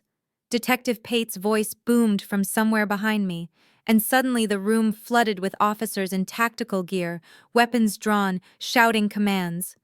Victoria froze, her gun still pointed at me. For one terrible second, I thought she might fire anyway, might take me down with her sinking ship. But then Justin dropped his weapon and raised his hands, the calculation in his eyes deciding that living to fight in court was better than dying in a shootout. Victoria's gun clattered to the floor. She crumpled with it, sobbing, all her perfect composure shattered. It wasn't supposed to be like this. It was supposed to be perfect. Officers swarmed around her and Justin, cuffing them, reading them their rights. Detective Pate appeared at my side, her hand on my shoulder. You okay? I nodded, not trusting my voice. My legs were shaking so badly I could barely stand. And then Chase was there, pulling me against him, his arms wrapping around me tight and sure. You came back, he breathed into my hair. You could have run, but you came back. Of course I came back. My voice was muffled against his chest, but I didn't care. I told you. We figure this out together, or not at all. His arms tightened. You saved my life, again. That's becoming a bad habit, I managed, and felt him laugh, a real laugh, the first I'd heard since this nightmare began. As the police led Victoria and Justin away, Victoria turned back one last time. Her eyes found mine across the chaos, and in them I saw not just defeat, but genuine hatred. He'll never be yours, she spat. "You're nothing but the help. You'll always be nothing but the help." I didn't answer, didn't need to, because Chase's arms were still around me, holding me like I was something precious, something worth protecting. And sometimes the best response to hatred is simply living well anyway. Detective Pate approached us with a tired smile. "We'll need full statements from both of you, but for now, the scene needs to be processed. Is there somewhere else you can go? Somewhere safe?" Chase looked down at me, and in his eyes I saw a question, an offer, a future that was impossible and complicated and probably a terrible idea. "My apartment," I heard myself say. "It's small, but it's clean, and it's mine." "Perfect," Chase said softly, like I'd just offered him a palace. As we walked out of Westbridge Manor together into the afternoon sun, past the police cars and crime scene tape, and the ruins of his carefully constructed life, I realized something had shifted. We'd started this as employer and employee, trapped together by circumstance and danger. But we were walking out as something else entirely, something that didn't have a name yet, but felt like the beginning of a choice, one we were both finally free to make. My apartment was nothing like Westbridge Manor. It was a fourth-floor walk-up in a neighborhood where sirens were background music and the radiator clanked like it was angry at the world. The furniture was mismatched thrift store finds, the walls needed paint, and the entire place could have fit inside Chase's master bathroom 3 times over. But it was mine. Clean and organized and filled with the small things I'd collected over years of making a life from almost nothing. Books stacked on homemade shelves, plants crowding the windowsill, photographs of my family taped to the refrigerator with magnets that said things like "coffee first" and "blessed." Chase stood in the middle of my tiny living room, taking it all in, and I suddenly saw it through his eyes. The crack in the ceiling I'd never been able to afford to fix, the window that didn't quite close all the way, the second-hand couch with the faded floral pattern that probably should have been replaced a decade ago. "It's not much," I said, shrugging off my jacket. "But the rent's not terrible, and my neighbors are decent people." "It's perfect," Chase said quietly, and the way he said it, with genuine appreciation, not polite condescension, made something in my chest tighten. I moved to the kitchen, needing something to do with my hands. "I'll make coffee, or tea. I think I have tea somewhere. And I can order takeout because I definitely don't have anything in the fridge that would—" "Lacey!" Chase's voice stopped me mid-ramble. He crossed the small space between us in 3 steps, his hands gentle on my shoulders. "Breathe." I realized I was shaking, had been shaking since we left the manor, but the adrenaline had kept it at bay. Now, in the safety of my own space, everything caught up with me at once.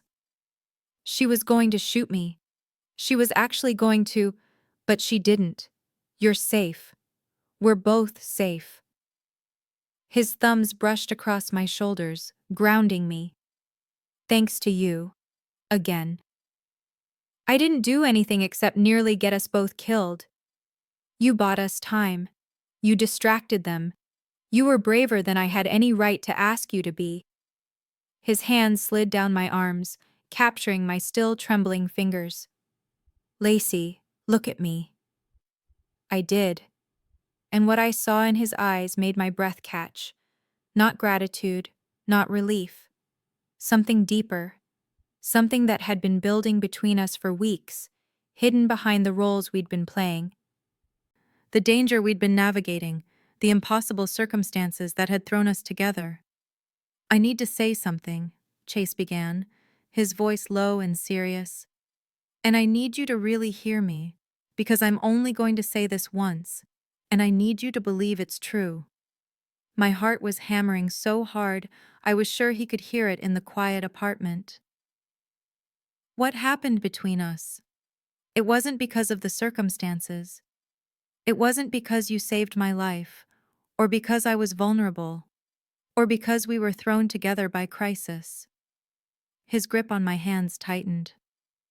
From the moment I regained consciousness in that hospital and saw you sitting beside me when you had no reason to be there, when you could have been anywhere else.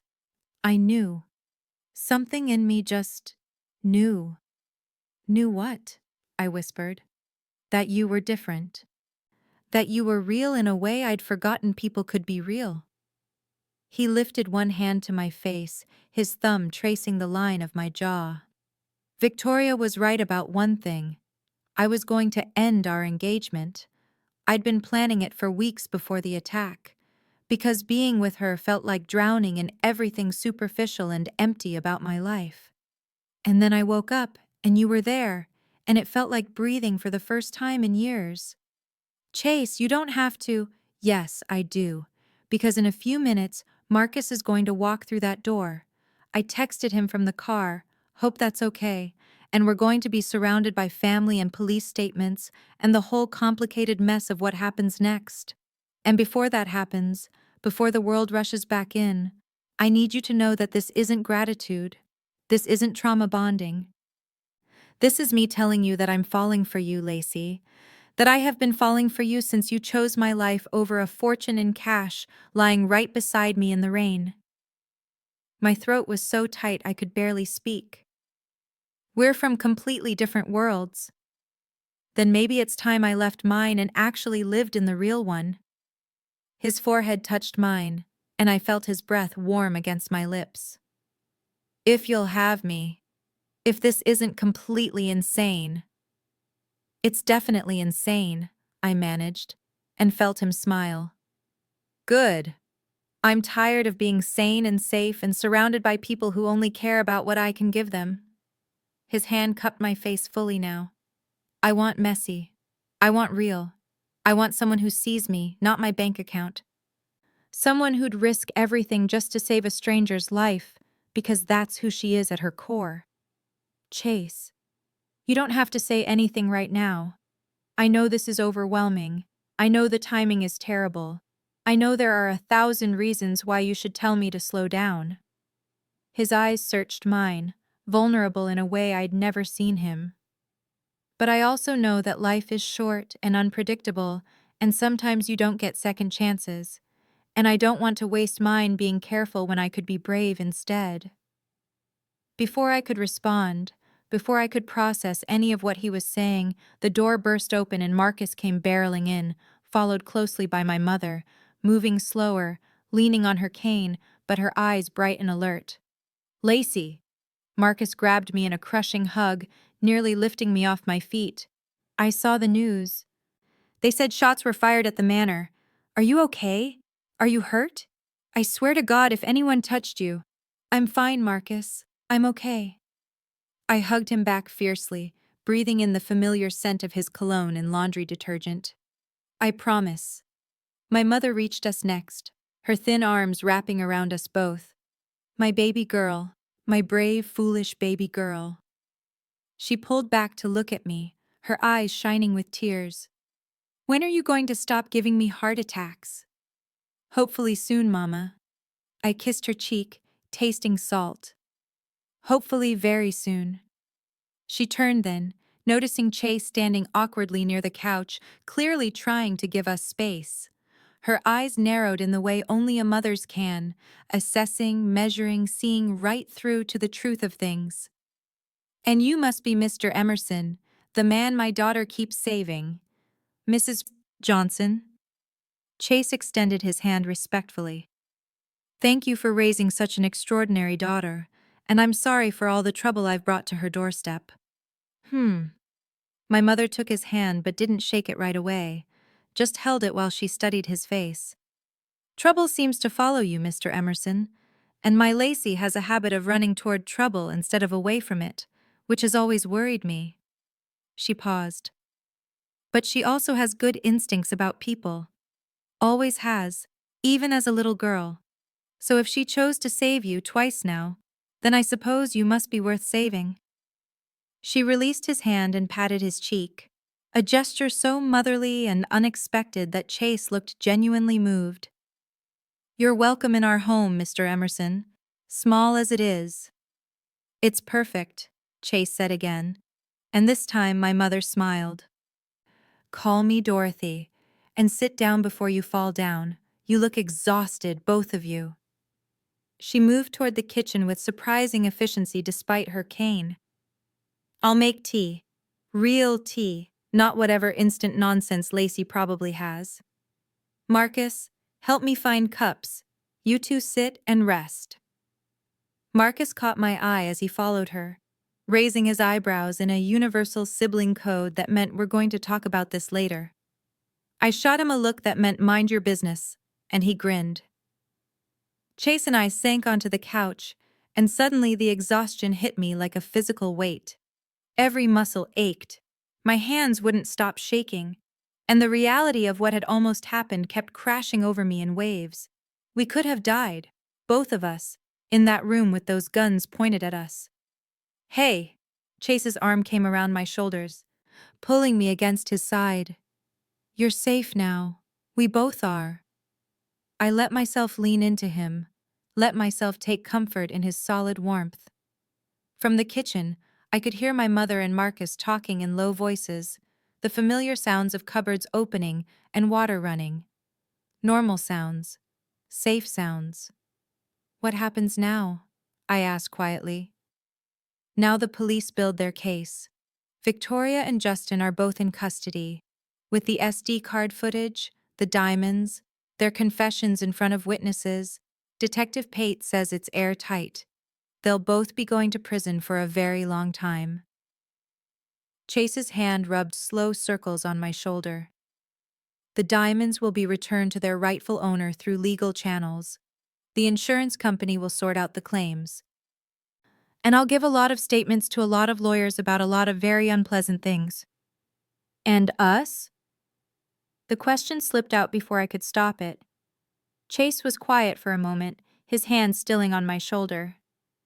"That depends on you. I meant what I said before your family arrived. Every word. But Lacey, I also know that this has been the most traumatic few weeks of your life, and emotions run high in crisis situations, and you might need time to figure out what you actually feel when we're not running for our lives." "You think I'm confused? That I don't know my own heart?" "I think you're incredibly brave and good, and you might feel obligated to me because of everything that's happened. And I'd never want you to be with me out of obligation." He turned to look at me, his expression serious. "So, I'm giving you time, space. Whatever you need to be sure about what you want. And if what you want is to go back to your life without a complicated billionaire complicating it further, I'll understand. I'll set you up with anything you need. A new job, references, financial security so you never have to worry." "Stop." I sat up, pulling away so I could face him properly. "Just stop, Chase. You're doing it again." "Doing what?" "Trying to solve everything with money. Trying to fix things by throwing resources at them."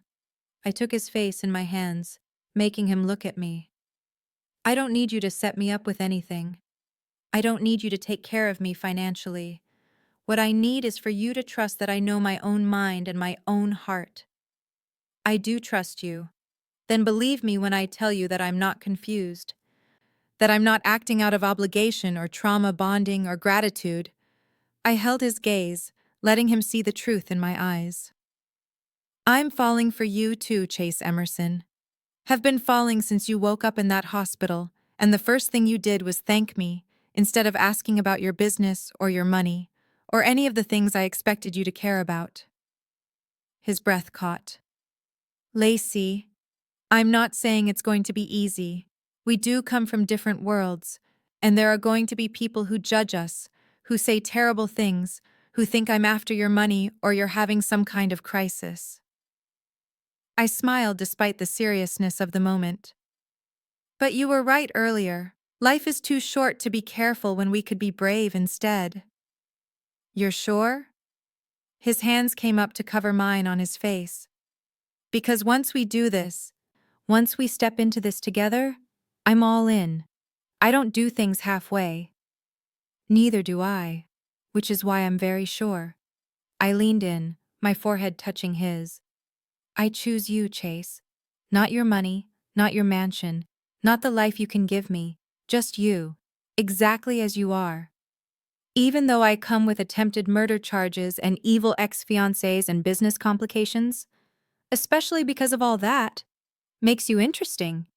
He laughed, a real, genuine laugh that shook his whole body, and then his hands were in my hair and his lips were on mine, and the kiss was everything I'd imagined and nothing like I'd expected. Soft and urgent all at once, tasting like relief and promise, and the beginning of something that scared me as much as it thrilled me. From the kitchen, I heard Marcus clear his throat loudly. "Mama, I think we should maybe take a walk, give them some space." "Nonsense," my mother said crisply. "They're in my daughter's apartment. They can wait 5 minutes for tea. Besides, if they're going to be kissing like that, they better get used to having family around." Chase broke the kiss, laughing against my lips. "I like your family. They're a lot to handle." "Good. I'm tired of people who are easy to handle." He kissed me again, quick and sweet. "Bring on the complicated, the messy, the real." Marcus emerged from the kitchen carrying a tray of teacups, my mother following with the teapot. "Okay, lovebirds, break it up. We need to talk about what happens next, like where you're both staying tonight, because this apartment is too small for 4 people, let alone what's about to happen when the press figures out where you are." He was right. Reality was already creeping back in, as inevitable as sunrise. There would be press conferences, investigations, legal proceedings. Chase's life would be dissected in the media. Victoria's arrest would be front-page news. And my role in all of it, the maid who saved the billionaire, would make me a target for speculation and scrutiny.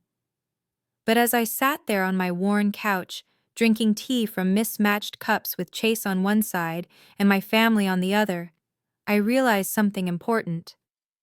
I'd spent my whole life being invisible, being dismissed, being underestimated because of my circumstances.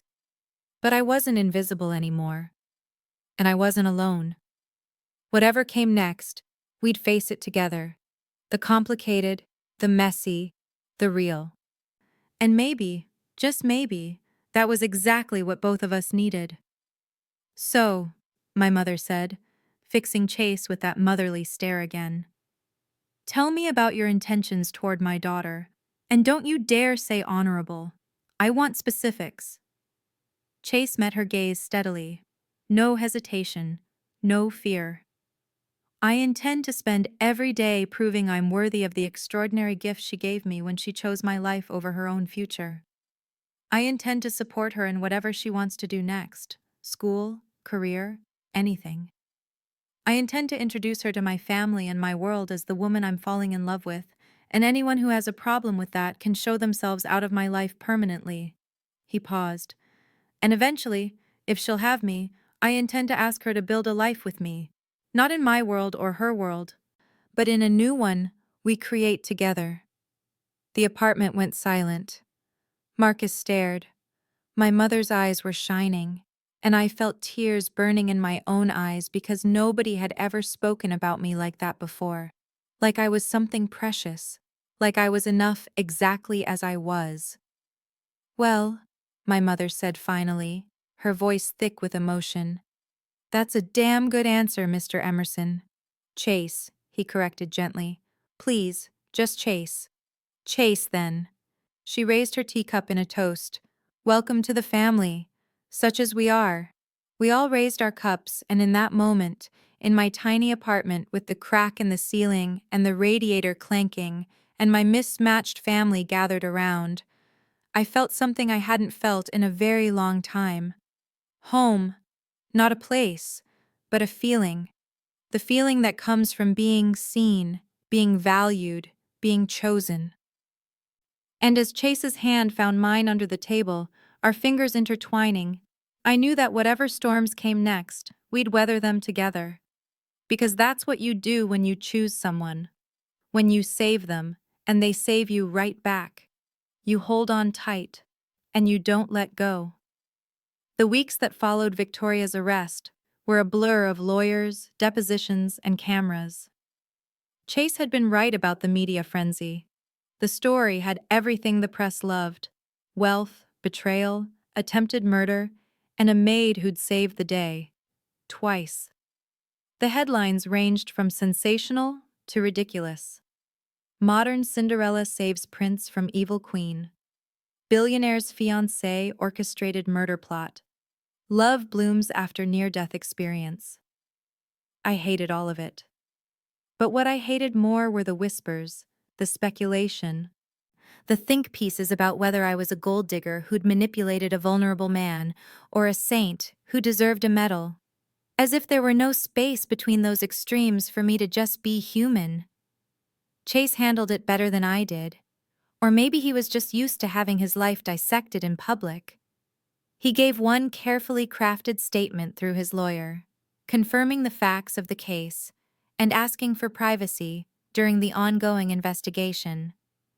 Then he stopped engaging entirely, letting the storm rage around us while we tried to build something real in the eye of it. Detective Pat had delivered good news 3 days ago. Justin Hawthorne had agreed to testify against Victoria in exchange for a reduced sentence. The evidence was overwhelming. The SD card footage, the diamonds hidden in the statue, financial records showing payments from Victoria to Justin, phone records connecting them during the time they claimed not to be in contact.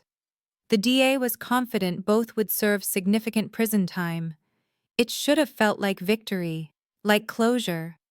But I couldn't shake the memory of Victoria's face as they led her away, the way she'd looked at me with such pure hatred. You'll always be nothing but the help. I was still working through what that meant, what I wanted to be now that everything had changed. Chase had offered me anything I wanted, a position in his company, funding for school if I wanted to go back, a life of leisure if that's what would make me happy. But the truth was, I didn't know what I wanted anymore. The clear path I'd been on, work hard, support my family, survive, had exploded into 1,000 possibilities, and I felt paralyzed by choice. Which is why I was sitting on the steps of my apartment building at 7 in the morning, coffee in hand, watching the city wake up when a sleek black car pulled up to the curb. The back door opened, and a woman emerged who looked like she'd stepped out of a fashion magazine. Late 50s, silver hair cut in a sharp bob, wearing a cream suit that probably cost more than my car. Her heels clicked against the pavement as she approached, her posture radiating the kind of confidence that comes from old money and older power. "You must be Lacey," she said, her voice cultured, but not unkind.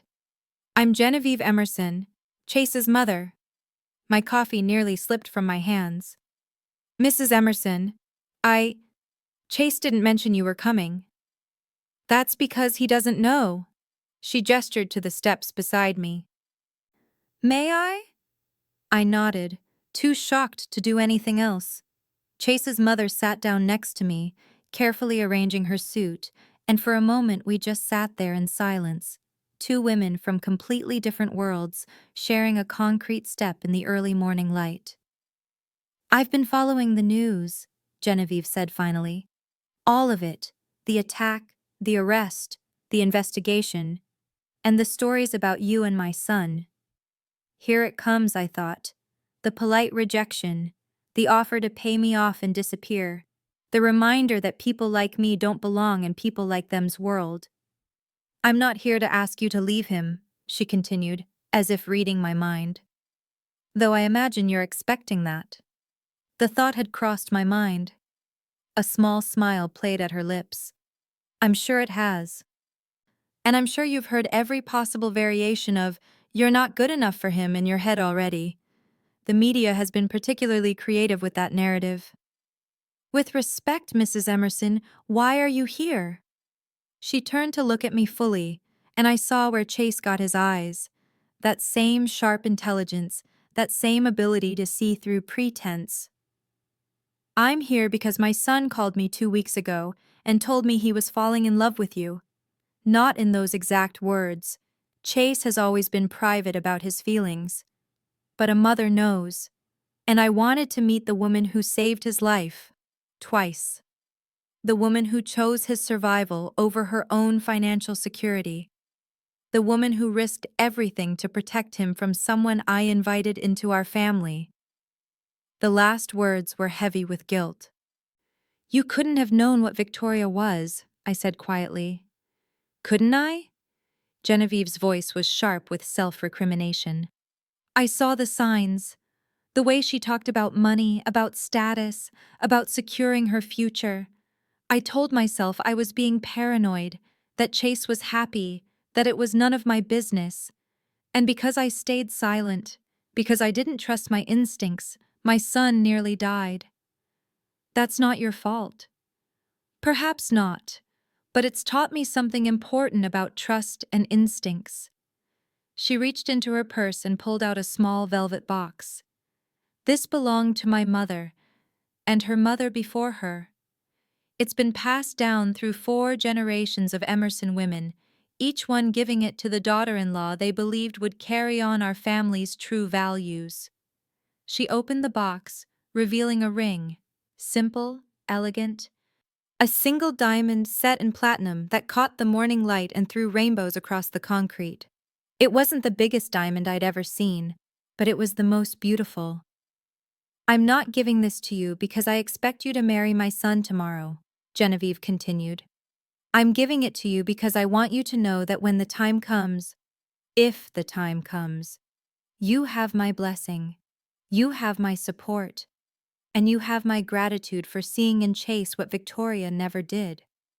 A good man worth saving, not just a bank account worth exploiting. I stared at the ring, my throat tight with emotion. Mrs. Emerson, I don't know what to say. Say you'll think about it. Say you'll give my son a real chance, beyond the crisis that brought you together. Say you won't let the world convince you that you're not worthy of him. When the truth is, he'd be lucky to have you. She pressed the box into my hands, closing my fingers around it. And please, call me Genevieve. If we're going to be family, we should start with first names. Family? I whispered. My dear girl, you saved my son's life when you could have taken a fortune and run. That makes you family already, whether you marry him or not. She stood, brushing off her suit.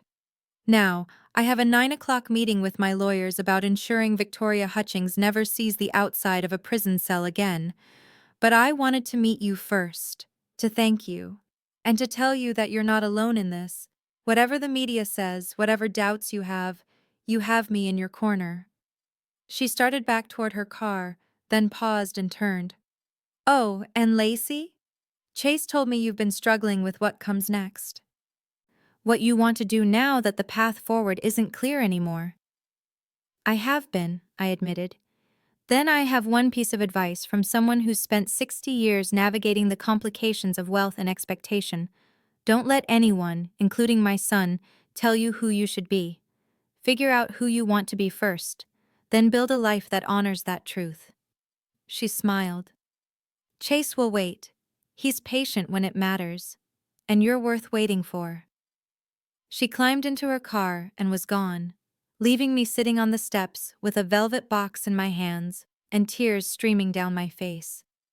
I sat there for a long time, watching the city move around me. Construction workers heading to job sites, nurses finishing night shifts, parents walking children to school, regular people living regular lives. And I realized something important. I didn't want to stop being one of them. I didn't want to be a society wife or a trophy or someone who existed in Chase's shadow. But I also didn't want to pretend that loving him hadn't changed me, hadn't opened doors I'd never known existed.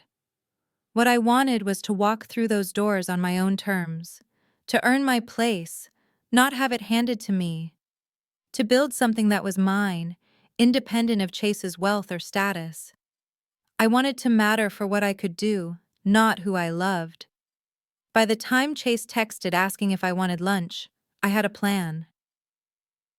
We met at a small cafe near the university, away from the main business district where people might recognize him. Chase looked tired, the kind of bone-deep exhaustion that came from weeks of legal battles and media scrutiny, but his face lit up when he saw me. Hey, he said, pulling me into a hug that lasted just long enough to ground me. "Everything okay? Your text sounded serious." It was serious. I pulled back to look at him. "Your mother came to see me this morning." His expression shifted to surprise, then concern. "She what?" "Lacey, I'm sorry. I didn't know she was going to. Whatever she said, you don't have to." "Chase." I put my hand over his mouth, silencing him gently. "Stop apologizing. She was wonderful, kind, supportive. She gave me her blessing, which I wasn't expecting. And this." I pulled out the velvet box, showing him the ring. Chase stared at it, his eyes widening. That's my grandmother's ring. My mother never gave it to Victoria. She said she was waiting for the right person." "Apparently, she thinks I'm the right person." I closed the box, tucking it carefully back in my purse. "But I didn't ask you here to talk about your mother. I asked you here because I've made a decision about what I want to do next." He leaned back in his chair, and I saw him trying to prepare himself for whatever I was about to say. "Okay, tell me." "I'm going back to school. I'm going to finish my degree in nursing, the one I had to drop out of when my mom got sick and the money ran out. And then I'm going to work. Really work. Not just as your girlfriend or your partner or whatever we end up being. I need to have something that's mine." Chase was quiet for a moment, studying my face. Then he smiled. Not disappointed, not hurt, but genuinely pleased. "That's perfect. That's absolutely perfect. You're not upset that I'm not just, I don't know, moving into Westbridge Manor and letting you take care of everything?" "Lacey, I fell in love with a woman who chose to save a stranger's life in the rain when she could have taken money and run. A woman who stood up to killers to protect someone she barely knew. A woman who has more courage and integrity in her little finger than most people have in their entire bodies."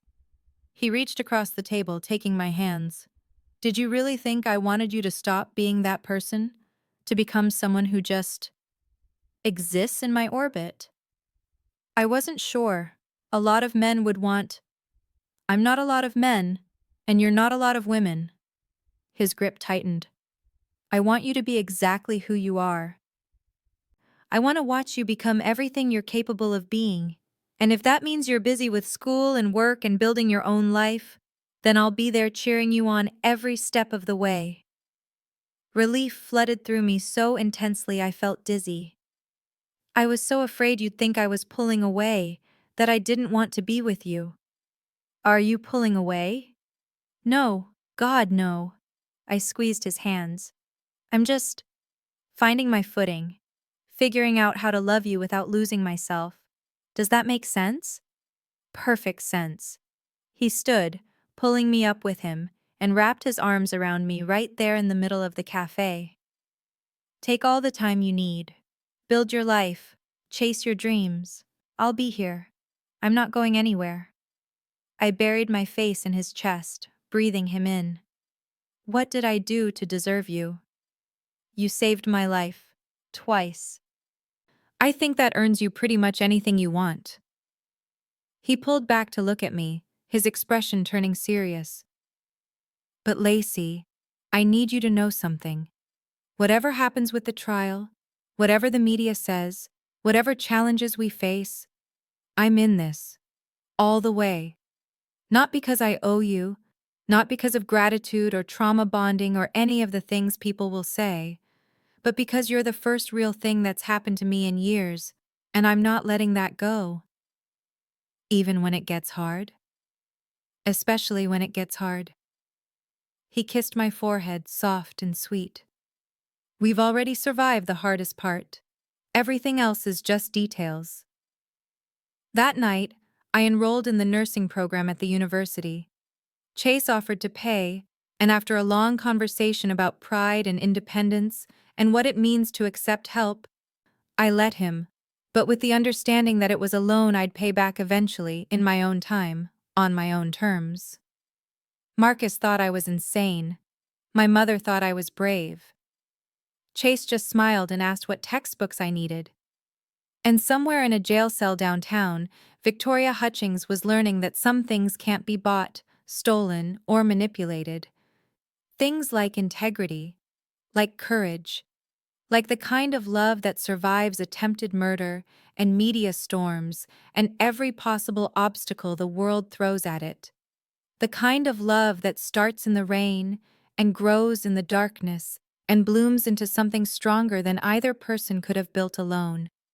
The kind of love worth fighting for, worth saving, worth everything. 6 months later, the verdict came in.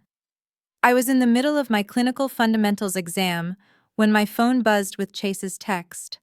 Guilty on all counts, both of them. It's over. My hands trembled as I finished the last question. My mind split between anatomy diagrams and the knowledge that Victoria and Justin would be spending the next 25 years in prison. Justice, finally. Real and tangible and permanent.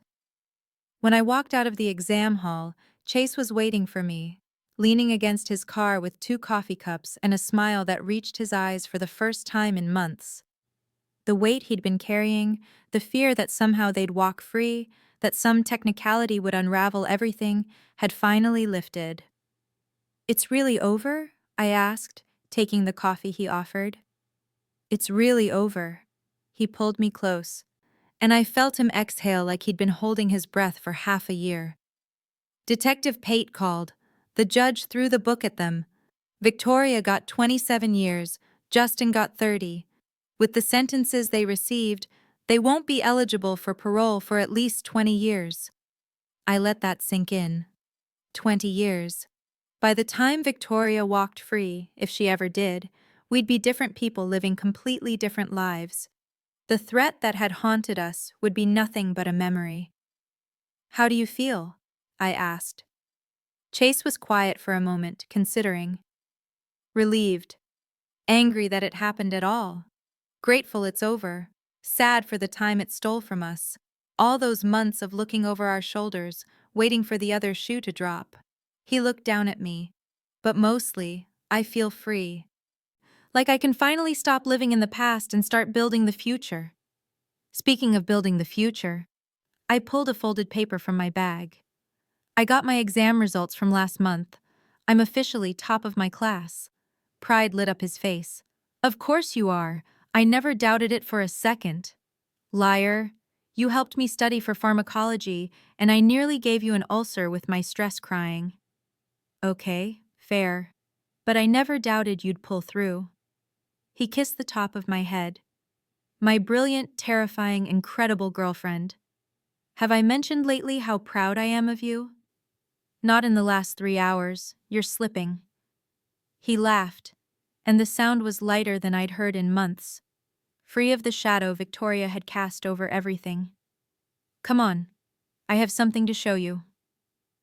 We drove for 40 minutes, leaving the city behind, winding through tree-lined roads until we reached a property I'd never seen before. Not Westbridge Manor. Chase had sold that estate 2 months ago, unable to stomach living in the place where he'd nearly died. This was something different. A house stood at the end of a long driveway, surrounded by gardens that were wild and overgrown, but beautiful in their chaos. It was smaller than the manor, more human in scale, with wide windows that let in floods of natural light and a wraparound porch that begged for rocking chairs in summer evenings. "What is this place?" I asked as we pulled up. "It's ours." Chase turned off the engine, his expression cautiously hopeful. "I mean, it's mine right now, but I bought it for us. If you want it. If you hate it, we can find something else. Or you can keep your apartment. Or we can—" Chase. I was already out of the car, drawn toward the house like a magnet. "It's perfect." And it was. Not ostentatious or cold or filled with the kind of luxury that reminded you of the price tag. Just a home. Real and warm and lived in, even though it was empty. Chase unlocked the door and we walked through rooms filled with afternoon sunlight. A kitchen with counters low enough that I could reach everything without a step stool. A living room with a fireplace and built-in bookshelves. A study that overlooked the gardens. 4 bedrooms upstairs, each one modest but bright. The previous owners were a retired couple, Chase explained as we toured. They'd lived here for 40 years, raised 3 kids here. When I saw it on the market, I knew. This is what a home should feel like.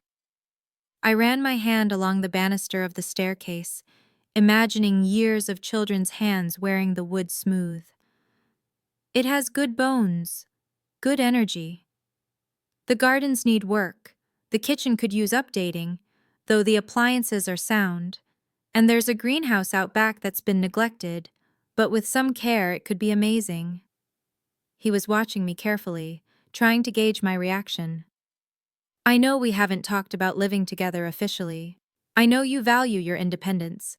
But Lacey, I can't imagine building a life that doesn't include waking up next to you, coming home to you, making this place ours, together. I turned to face him, this man who'd been nothing but patient as I found my footing, who'd celebrated every milestone in my nursing program like it was his own achievement, who'd learned to exist in my world instead of expecting me to only exist in his. I love it, I said simply. I love it, and I love you, and yes to all of it. The relief on his face was almost comical. Yeah? You're sure? Because I don't want you to feel pressured. I kissed him, cutting off his worry with my lips. I'm sure. I've been sure for months. I was just waiting for the trial to be over, for life to settle, for us to have space to breathe without crisis looming over everything. But Chase, this isn't about the house. I'd live with you in a cardboard box. I'd live with you anywhere, as long as we're building something real. It's real, he promised, his forehead resting against mine. It's the realest thing I've ever had. We spent the afternoon walking the property, making plans. I'd keep my apartment until the lease was up, a safety net and a reminder that I'd always be able to stand on my own if I needed to. But we'd start moving my things gradually, blending our lives piece by piece. Chase would work from home more often, cutting back on the 80-hour weeks that had defined his pre-attack life. I'd continue school, graduate in 18 months, and then start my career. We'd plant a garden in the spring, maybe get a dog, figure out what it meant to be together without drama or danger forcing our every decision. My mother wants to have dinner next week, Chase mentioned as we sat on the porch steps, watching the sun sink toward the horizon. Both our families together. She says it's time we made this official. Official how? He pulled something from his pocket, the velvet box his mother had given me 6 months ago. Inside, the vintage ring still caught the light like it held its own small sun. I'm not proposing, Chase said quickly, seeing my expression. Not yet. Not until you're ready, until we've had time to just be together without the weight of everything else. But I wanted you to know that this ring is still yours. That when you're ready, if you're ever ready, I'm here. I'm waiting. I'm yours. I took the box, opened it, looked at the ring that represented 4 generations of Emerson women. Tell me about them, the women who wore this before. So he did. He told me about his great-great-grandmother, who'd been a suffragette and a poet. About his great-grandmother, who'd built a hospital for poor immigrant families. About his grandmother, who'd marched in civil rights protests and funded scholarships for underprivileged students.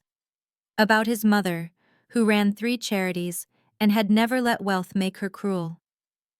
They were all women who used their privilege for something bigger than themselves, Chase said. Women who saw their position as a responsibility, not just a reward.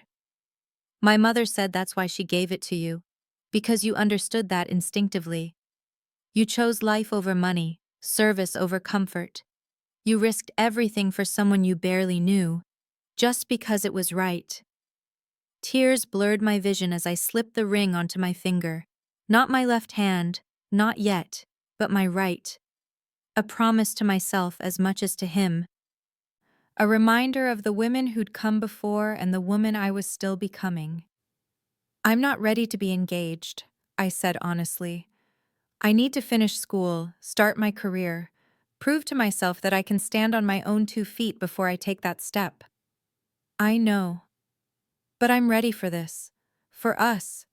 For building a life together in this house, with your family and mine becoming something bigger. I looked at him, this man who'd been patient enough to let me find myself instead of trying to rescue me. I'm ready to choose you every single day, Chase. Not because you saved me, but because you let me save myself. That's all I want, he said quietly. All I've ever wanted. Just you, exactly as you are, choosing me the way I choose you. Every day, every morning, every moment we get. 3 months later, my mother moved into one of the upstairs bedrooms. Her health had been declining, and neither Chase nor I could stomach the idea of her struggling in that tiny apartment when we had space and resources. Marcus was skeptical at first, worried about our privacy, about Mom feeling like a burden. But the first time he saw her laughing on the porch with Genevieve, planning the spring garden, his concerns evaporated. 6 months after that, I graduated top of my class. Chase and both our families filled an entire row at the ceremony, cheering so loudly when I crossed the stage that I blushed crimson. Detective Pate even showed up, having kept in touch over the long months of the trial and its aftermath. "Proud of you, Lacey," she said, shaking my hand. "You've come a long way from that terrified woman I interviewed in the hospital." "We all have," I replied, glancing at Chase, who was being interrogated by my mother about his intentions toward me. A conversation that happened at least once a month, despite the ring on my finger and the house we shared. I started working at St. Catherine's Hospital on the cardiac unit. The hours were brutal, the work was hard, and I loved every exhausting minute of it. Chase learned to have dinner ready when I stumbled home after 12-hour shifts. I learned to listen when he needed to talk through business decisions, offering perspective from a world he'd never fully understood until me. We fought sometimes. About money, me insisting on paying my share despite his protests. About his tendency to try to solve every problem with resources instead of presence. About my stubbornness when I pushed myself too hard and wouldn't ask for help. But we also laughed. We built the greenhouse together, breaking 3 panes of glass and nearly destroying a wall before admitting we needed to hire professionals.